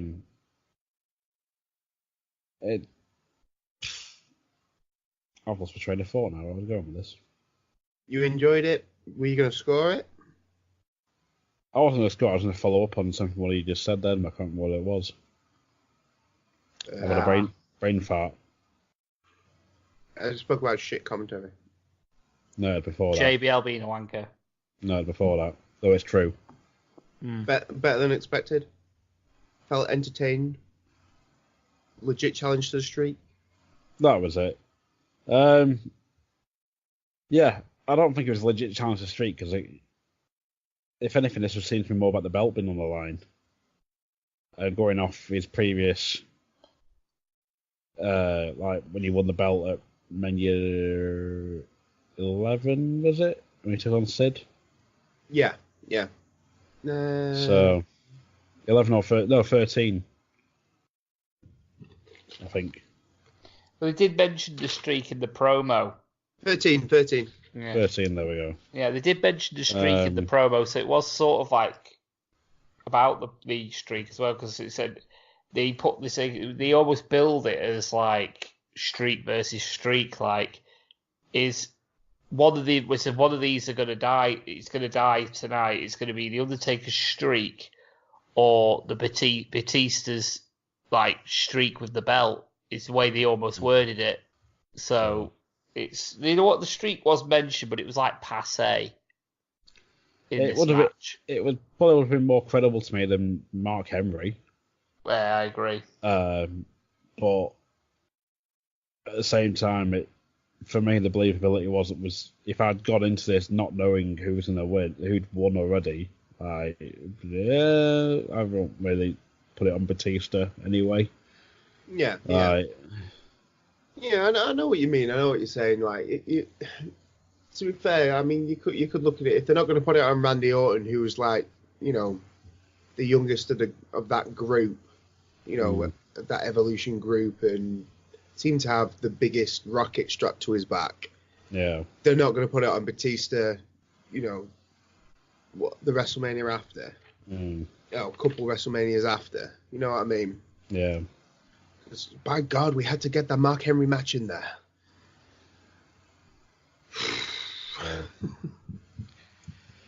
Rating? Three caskets. I'll go 3.5. I will also go 3.5. Yeah, it was alright. So it was, out of all the stream matches, it's probably up there. Definitely top 10. Oh, easily top 10. Yeah. Easily. The way this is going, you're going to have things that are rated 1 casket in there. Fair point. So we're almost sort of coming to a conclusion in a way. What I think of the streak, but I think we should end it. We'll end that. We'll keep hold of that. I think.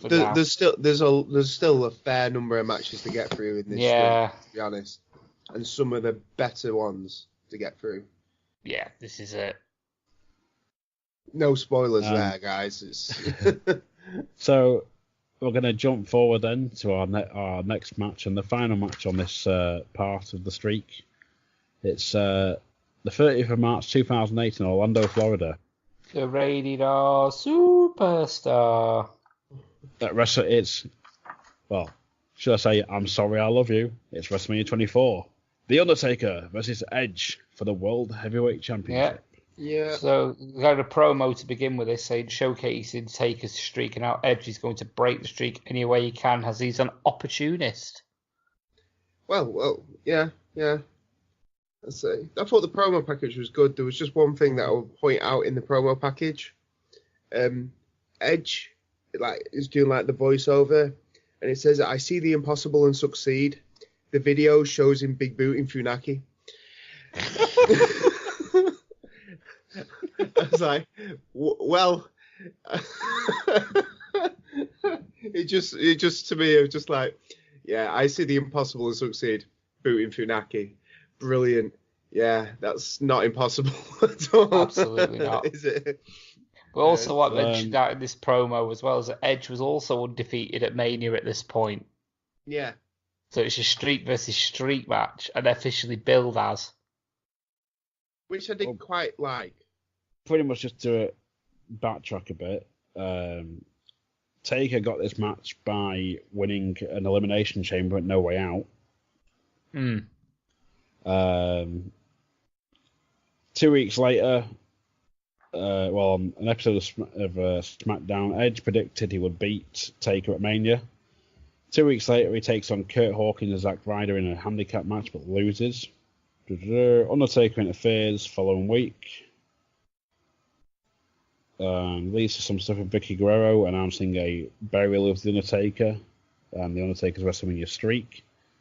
However, during the burial, Taker emerged from the casket in the ring, attacks Edge, Hawkins, and Ryder, chokeslamming Edge through the casket, leading to this match. And that'll be the closest Edge and Zack Ryder and Kurt Hawkins get to the main event of WrestleMania. I don't know. Ryder did win the US title at Mania. Yeah, curtain jerking. Well, he won a belt. Still won. He won a belt. I suppose. He lost it the next night. And Taker comes out first this time. I was going to say one other thing before the entrances. I don't know if you guys had it, but I had Kim Kardashian show up. Yes, she did. I literally wrote, Kim Kardashian, fuck off and die. Is exactly what I wrote. I had not started writing my notes at this point, but yes, I echo your sentiments. So yeah, Edge comes out last, strangely. Champ should always be second. Yeah. That they should. Of course, the hype in the fact neither man's been pinned at Mania. I noticed Edge also looked really confident in his entrance. He did. He actually looked confident and focused, unlike past competitors. Yeah. I've got Edge comes out as standard, or Taker comes out looking a little bit ministry. Just a little bit of the ministry sort of hint to there. But then I thought Edge comes out as standard and brings out Vicky Guerrero being pushed out by Teddy Long. And then she basically gets Lacey Evans back to the back. So yeah, but I actually quite liked Edge in this match because his character work and stuff played off really well. Yeah, I agree. I think that both the entrances were really long. I did notice that. Edge's theme looped like 3 or 4 times. Yeah. It took forever to get to the ring. I think the commentators tried to play it up as like him playing mind games with Taker, because normally, like, Taker's the one with the big long entrance, and it's like, oh, it's dead eerie, and you get a bit nervous, and you see this big guy coming down to the ring, and like Cox was saying, it plays up with Edge's confidence. He's thinking, well, you know what? He's going to try and play this game with me. Fuck it, I'm going to do it to him. Yeah. You know what I mean? I'm the big deal here. I'm the champ. I'm undefeated at WrestleMania just like he is. So what do I have to worry about? Why should I be afraid of this guy? Well, like you say, he's also undefeated. So why should that change now? Yeah. So. But I've also put Cole and Jonathan Coachman on comms. Oh. Oh fuck. Coachman annoyed the living piss out of me. You see, this is one thing I am quite glad I'm good at in wrestling. I can ignore the commentary if I want to, and just I wish pay I could any have attention done. to it. I can literally switch off commentary. I wish I could have because he ended up with belters like Cole saying every year Taker adds more and more to his repertoire. Does he really, Michael Cole? He's constantly evolving his moveset, isn't he? I heard this year he's going to put a Phoenix Splash into his match this year if he has one. You fucking twat.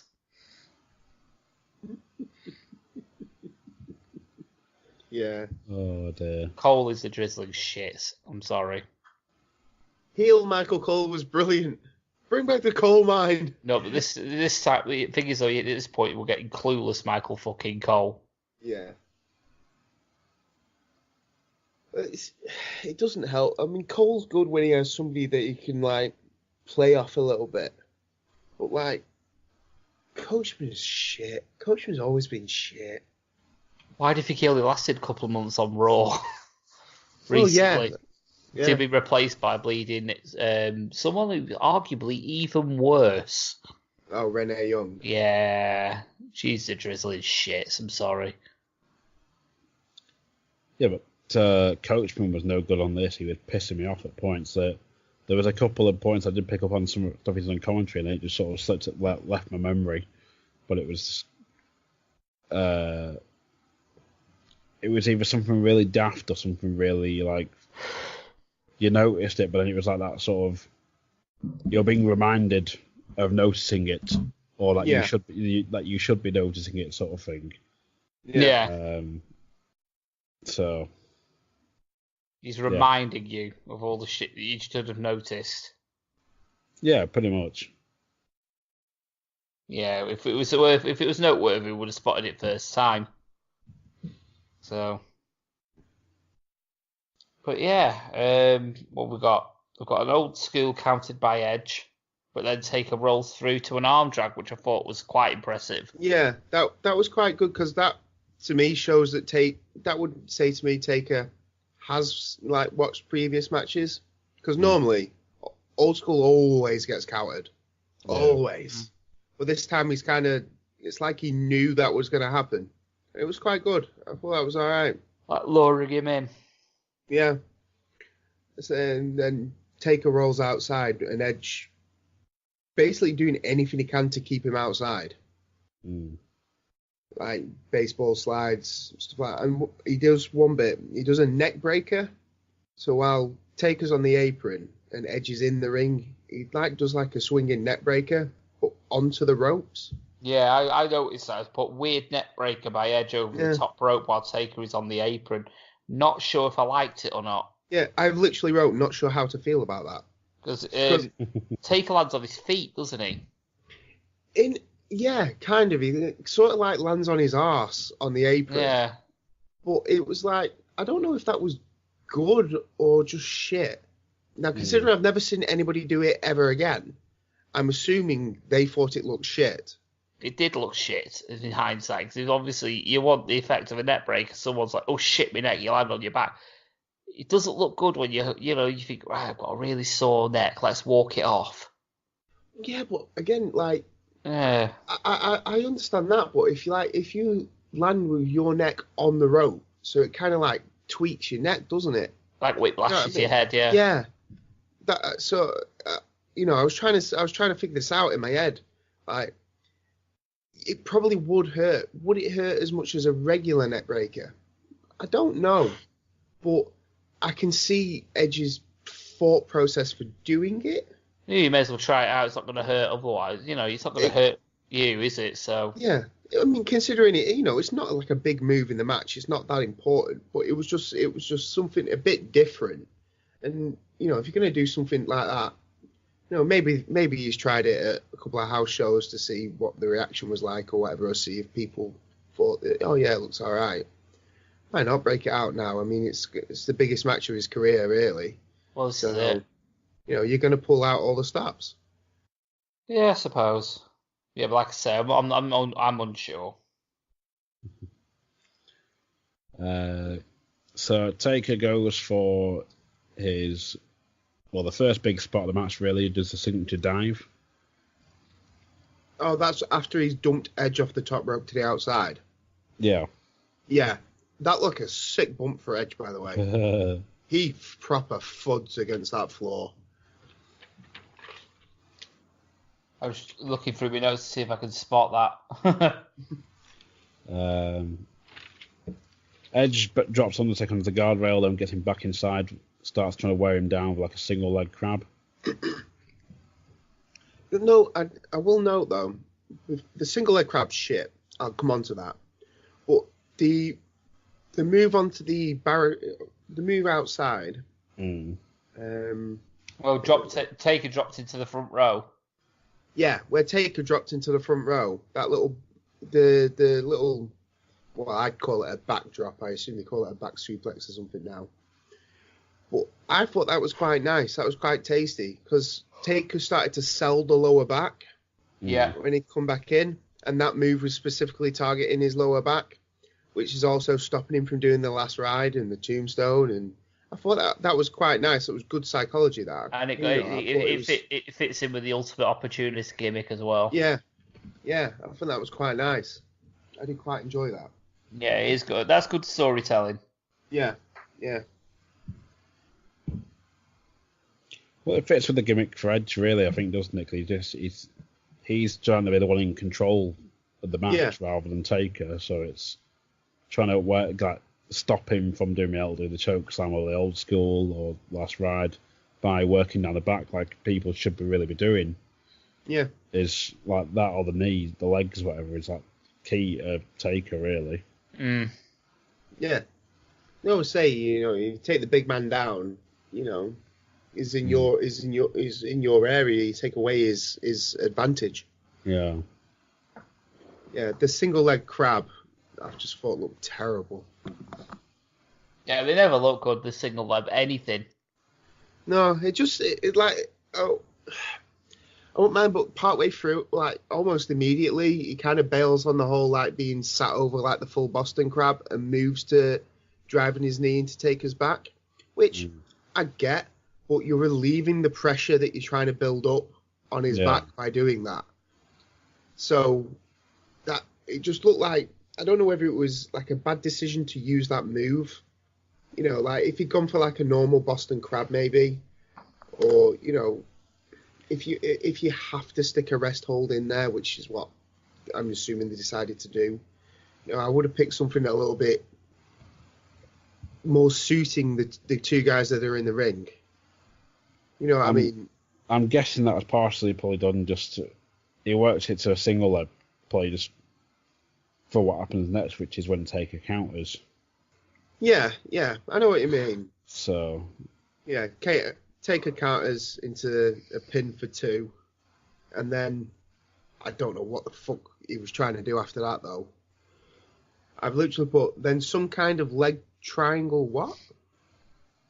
It didn't make any sense because he tries to recounter. He counters the counter into like another submission, but I couldn't tell you what the fuck it was supposed to be. Fuck knows. Snake Eyes, followed by Edge hitting a drop kick. Goes for a choke slam. Yep. So Taker goes for the big boot on the sequence, but obviously Edge counters it with, like I say, with the drop count, goes for a 2 count, which Coachman then sells Edge being like the ultimate opportunist by saying that he has Taker scouted, pointing out that normally how Taker normally follows Snake Eyes with a big boot. Yeah. So obviously it follows on to the point we made before about Taker scouting people, countering the old school. So which means it's obviously he's pointing out that they're both scouting each other. Yeah. So I did quite this. It's the only positive I've got from Coachman. Don't get me wrong. We're back to our regular shitting on Coachman's service right now. But yeah, no, I know what you mean. Because go on. I was to say I've not managed to pick up any commentary because just Coachman balls the piss out of me on commentary. Yeah, it's one of those. It's you know, I say if you can block out commentary, like especially if it's Coachman or if it's like fucking Byron Saxton, he's one. David Otunga, he needs ignoring. You know what I mean? There's certain commentators who you just need to ignore. Yeah. Because they make a match worse rather than enhancing it. They distract you from it. I mean, Lawler, to me, I fucking can't stand Lawler. But But you got some good commentators at the minute as well, though. You know, you've got Mauro Ranallo. Ranallo's good, but he's on NXT. He's different. It's true. You've also got Mouthfuck Tom as well. So please tell me you know what Mouthfuck Tom is. I have no idea. Mouthfuck Tom, he's Tom Phillips on SmackDown. All right, okay. He once texted a woman on a plane and got found out about it, and they basically told this woman that he wanted to fuck her mouth. All right, okay. Hence, Mouthfuck Tom. I remember that coming out, but I don't. Yeah. I can't recall the guy. He's a lead commentator on SmackDown. Oh, right. He is now. So, and then Corey Graves, who was good, is now just infuriating now. But yeah, so Edge count. Yeah, Snake Eyes went for the big boot. Edge countered with a drop kick, and then Edge gets caught coming off the top rope. Taker goes for the choke slam. Edge counters it twice, and the second time he counters it into a DDT for the 2 count. Which I thought again it was you know, building the psychology that, you know, Edge has got you scouted. Edge is, you know, he knows what he's doing. This is why he was so confident. Yeah. You know, he's got it all figured out. You know, Undertaker's been doing the same thing for over a decade. You're gonna get found out eventually. Do you know what I mean? And it made Edge seem even more legitimate the more times he countered stuff. It was like, yeah, he could do. He is gonna do this. He's got it made almost. Yeah, it's to the point he's the most credible threat because he knows exactly what Taker's going to do. Yeah. So.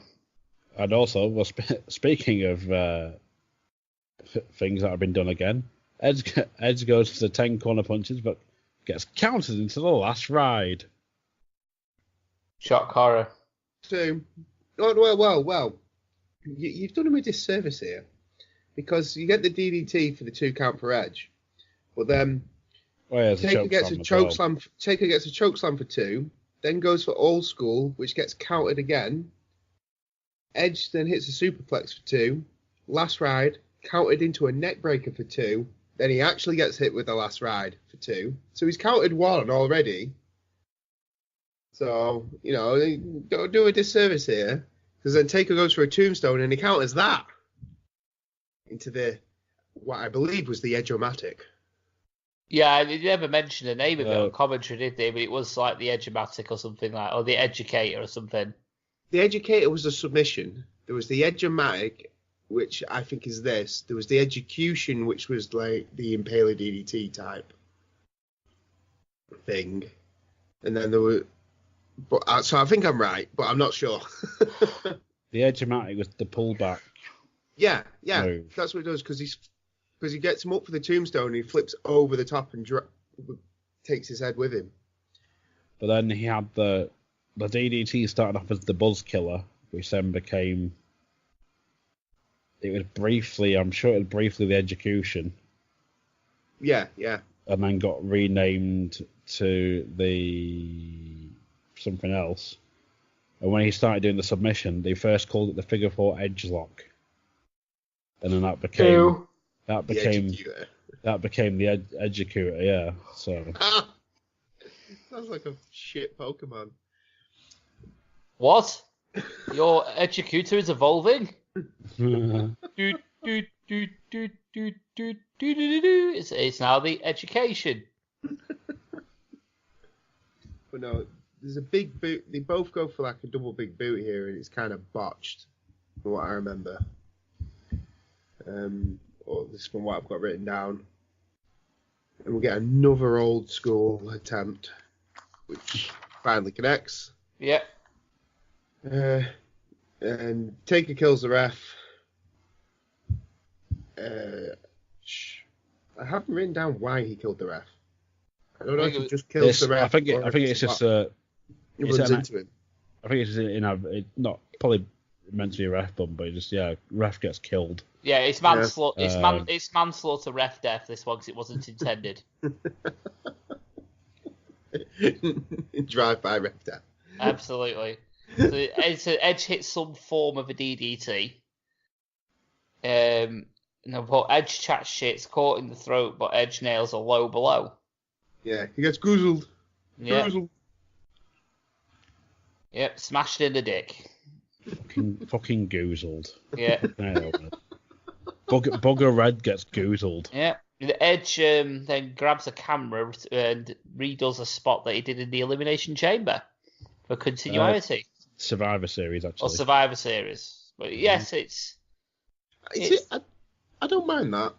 Yeah, I like it. Camera. I thought it was quite good. I quite like that. It's the ultimate opportunities doing something that worked previously, which makes sense. Well, you say he does something previously that works for him, but then the next bit doesn't. Well, the next thing that happens is the ref falls out the ring. So the ref who's supposed to be unconscious literally slips out of the ring. Yeah. And the commentary is like, oh, he must know where he is. He just fell out of the ring. It's unconscious flinching. You know what happens when refs die. There is some electronic sort of signals that still go off in the brain, and sometimes you may think they're alive, but they're just twitching. And this is what has happened. It's like Devon selling, is what you're telling me. Yeah, he's having a spasm. He's got the Devon leg twitch. Yeah. He's just fucked him out the ring.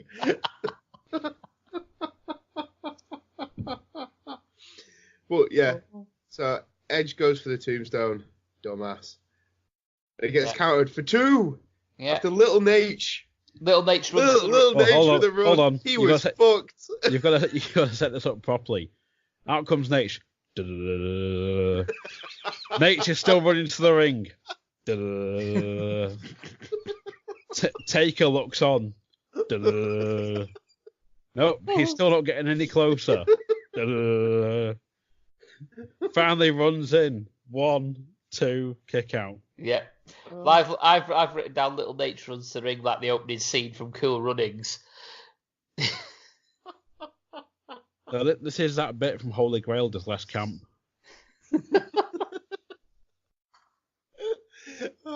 The fact is he nearly falls when he's running as well. Oh, that would be amazing. Falls and knocks himself out.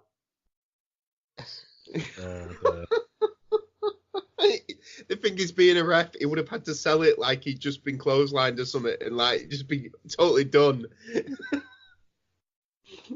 So out come the Edgeheads. Took out with a choke slam. In a spot that I didn't really like, because if one of them's getting on the apron, surely both of them are going to get on the apron. You know what I mean? It was like he was clearly stood waiting for the other guy to get chokeslammed into him. It just means that I'm going to hit Taker's just there going, I'll hit him, motherfucker. Yeah. It just, yeah. Yeah, he should have just picked up fucking Ryder by his ankles and just used him as a club. That'd have been interesting. Yeah. But then spear by Edge for 2. Spear again. And then he gets counted into the Hell's Gate. Which was a new move. Which was new and shit. Yeah. I hate submissions that have no legitimacy. But yeah, he's just having a nap on his leg. Yeah. Well, at the end of this match, obviously we get the submission here. Edge has blood running out of his mouth, and at kayfabe, the Hell's Gate did internal damage, and everyone bled from the mouth after getting nailed by it.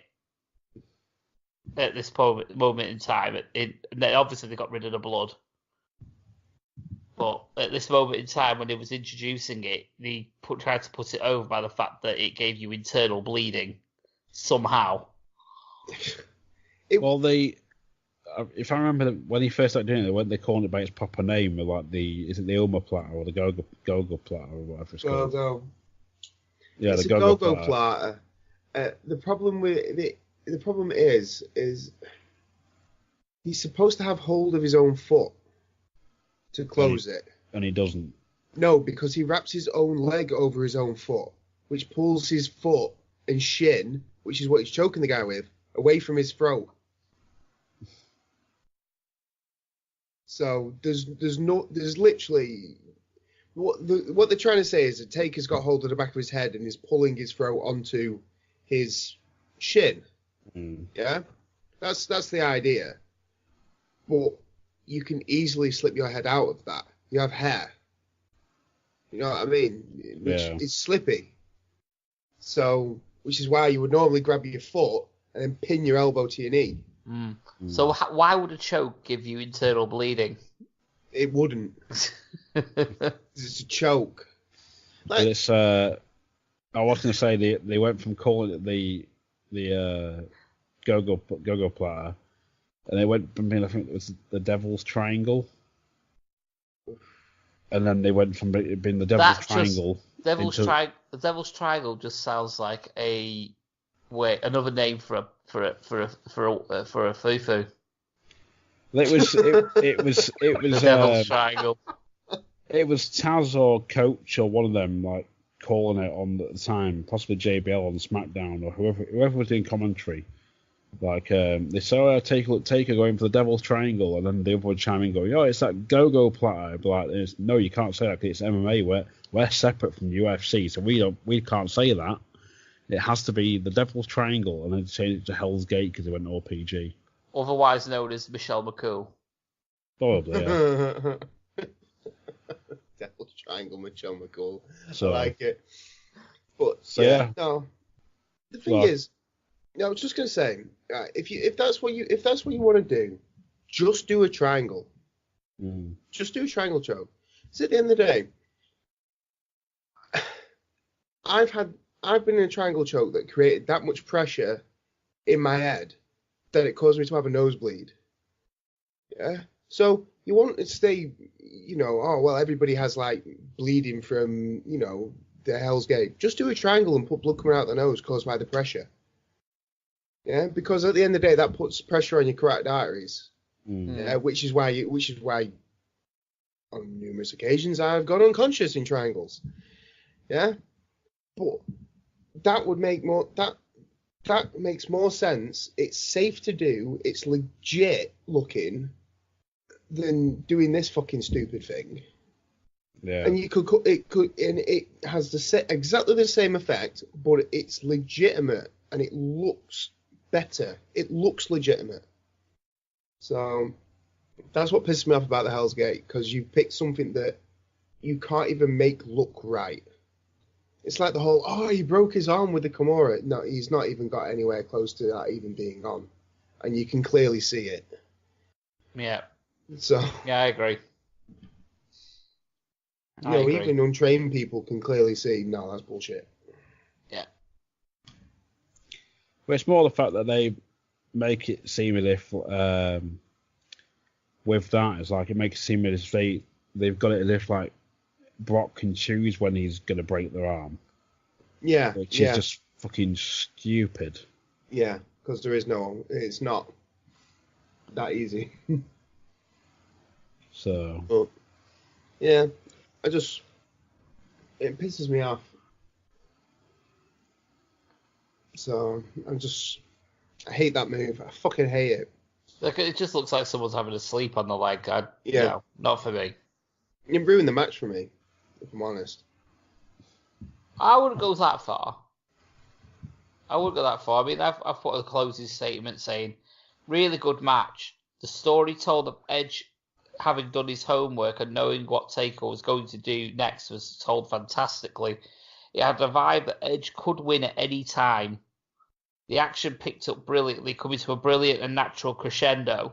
It also made Edge look like a star, with Taker needing every finishing move in his arsenal to bring Edge down. Yeah. So, go on, mate. No. Go on. I'll let you finish. I'm done. Go on. I was just gonna say. I mean, I agree. I enjoyed the story told. I enjoyed the beginning of the match. I enjoyed the middle of the match. I fucking hated the end. This match would be 10 times better if Edge goes for a tombstone and gets countered, and then there's a free count. Yeah. I didn't need Hawkins and Ryder coming out. They added nothing. I didn't need the Hell's Gate because it adds nothing. And to be honest, I didn't need the added, like, the I understand, like, why you did the ref bump, but I don't think it, again, it allowed Edge to do the camera shot. But, Little Nate runs out. Fine, even if you still did the two there after that tombstone, yeah, have Edge set, and then he picks him back up. Edge, I don't know, either goes for a low blow or, hits some kind of quick counter, goes for his finish, and then gets countered into another tombstone. Yeah, something like that. I just think that I didn't need Hawkins and Ryder. I didn't need the Hell's Gate. It would have been a nice for a tombstone finish. And I think both men would have come out looking better than they did, having all this faff right at the end. It became too complicated. It was too much. The match between Taker and Edge was great, and I just wanted more of that. I didn't need garnish. It's like when you get a burger and then they stick a side salad on it. I'm not going to eat the fucking side salad. I'm going to eat my burger. I'm going to eat my chips. You know what I mean? Yeah. Maybe that's just me. I just felt like I didn't need it. That's fair. Can't hear you, Coxy. You are muted. Coxy's got on mute. I put myself on mute because you were talking. There we go. Yeah, they fucking. It was a bit sort of almost like an overbooked finish. Yeah, apart from the finish, yeah. It didn't need all the bullshit toward the end. Like, yeah, have the referee run out, have him kick out or whatever, and repeat the tombstone or last ride or whatever.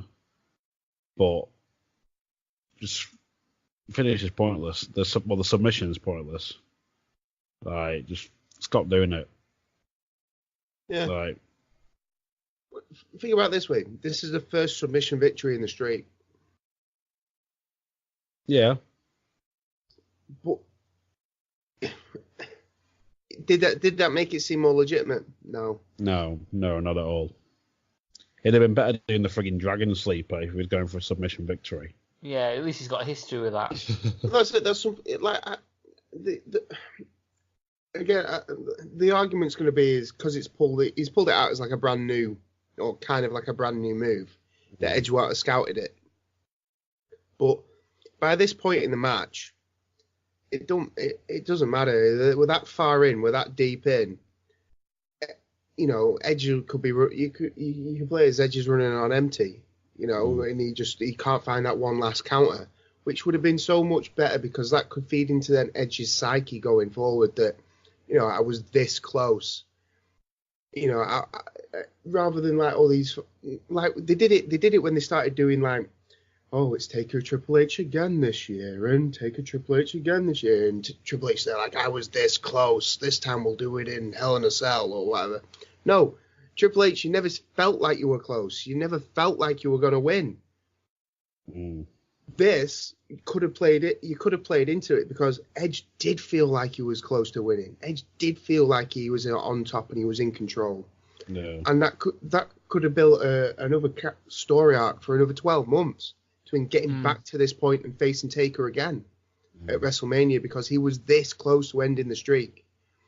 And that one time when he didn't have the energy to counter, he got beat. Yeah. I just think that would have told a brilliant story and you've told a fantastic story in this match, and you got another 12 months of it being brilliant. Yeah. You know, and as we've seen in the past, long builds lead to fucking great payoffs. Yes, they do. When they do it right, fucking brilliant payoffs. So when they put the effort in. Yeah. Yeah. And you can't tell me that Edge ain't gonna put the effort in because that guy was fucking dedicated to this. Absolutely. You know, say what you want, but he fucking loved wrestling. Yeah. And Taker does too, so. There you go. Well, Taker gets the win via submission in 23:49. Well, it felt about its time. Yeah, it felt about its time, but it was It was good. It was really good, except for that last like probably 3 minutes. It was excellent. Yeah, it I really agree. was. So out of ratings, I've given it 4 out of 5. I'll give it a 4. See, I've given it a 3 purely because of that finish. I think if we'd stopped it, like I'd said, this would have easily been a 4, if not higher, for me. I did. I mean, I'm not an Edge fan, but I came out of this thinking, yeah, I get it now. I never understood why people fawned over him and thought he was, you know, I never even understood why he was main event. To me, you sound like Frank in It's Always Sunny on season 13. Well, with Mac, where he's like the whole gay thing, and then Frank's like, I don't get it. Then spoiler alert, the whole bit at the end, like the 5-minute like ballet sequence. I get it. I finally get it. Like that's you and Edge at this point in time. Like you've just watched that match. I get it. I finally get Edge. Yeah, but genuinely, that's how I feel. That's how I felt after watching this match. Like, I genuinely was. I mean, I was sat there, and you know, sat on the couch feeling sorry for myself. I've been sick, and I'm like, fucking hell, yeah, that's it. That's the whole. And now everything Edge did makes sense. Yeah. Because up until this point, and up until seeing that match, I just thought, he's a bit shit, isn't he, really? You know, he was in the main event because, well, John Cena doesn't really have anybody else to feud with. Oh, okay then. But now it's like, yeah, that's why. That is why he was in the main event. That's why, out of Edge and Christian, he became the fucking one who did something. You know what I mean? Yeah. That was the match that did that for me. So, yeah. Yeah. And that was the last time Taker thought for the belt at Mania. Yeah, he doesn't need it. No, like I say, at this point, the streak became more than the belt, so. Yeah. Yeah. So, yeah. Oh, God. Have we got are we doing ratings for the whole lot? For the 6? For the whole 6, it's a 2 out of 5. Yeah, I got to a 2 as well. I did it mathematically and got a 2. There's a lot of it's a very, like I said at the beginning of the episode, it's a very mixed bag. You've got some absolutely brilliant matches. You also got some utter shite in there as well. There's 3D. The thing is, it's improving if you look at it. Like overall, last time we had like a couple of decent matches. You know, the first set you had one match that you would say was even passable, and now you've had like 2. Now you've got 3 decent matches. You know, it's weird that almost the older he's got, the more matches we're seeing that almost because he's thinking, you know, I've got to go a bit more balls to the wall here. Each time he's kind of stepping it up a little bit. So it's quite good. Yeah, I can't disagree with that. You know, don't get me wrong. There's a lot of shit in the streak, but there's some little gems in there as well. Yeah, I agree. Definitely some gems. Especially what we're heading towards now. Yeah, that's true. But no spoilers. Yes, we'll cover those in week 4 of the road to WrestleMania. Alright, last 6 matches. Yay. The next 4 should be no spoilers, but they should be a lot more enjoyable. And we'll say no more. Indeed. So that's going to wrap it up for part 3 of our 2019 Road to WrestleMania covering The Streak. Before we go, give yourself some plugs, boys. You got to go first, Bunkle? Yeah. If you've enjoyed listening to my voice as much as I enjoy listening to my voice, you can hear me on the Gunpowder, Treason, No Plot podcast. Available on all good podcast. Damn it. Available on all good podcast providers. That's Coxy putting me off because I see him on my computer screen, the bastard. And you can follow them on Twitter at Treason No. Oh dear. You can also hear me on the on Random Maths Discussion, RAD Live. You can find us on Twitter at UKRAD Podcast. You can find us in all the good podcast catching places such as Spotify, Spreaker, iTunes, and many other good places. We're on Facebook as well. It doesn't get updated very much, but we're on there. And you can also follow Steve the Betrayer on Twitter at SteveGTNP, where he still doesn't like many people.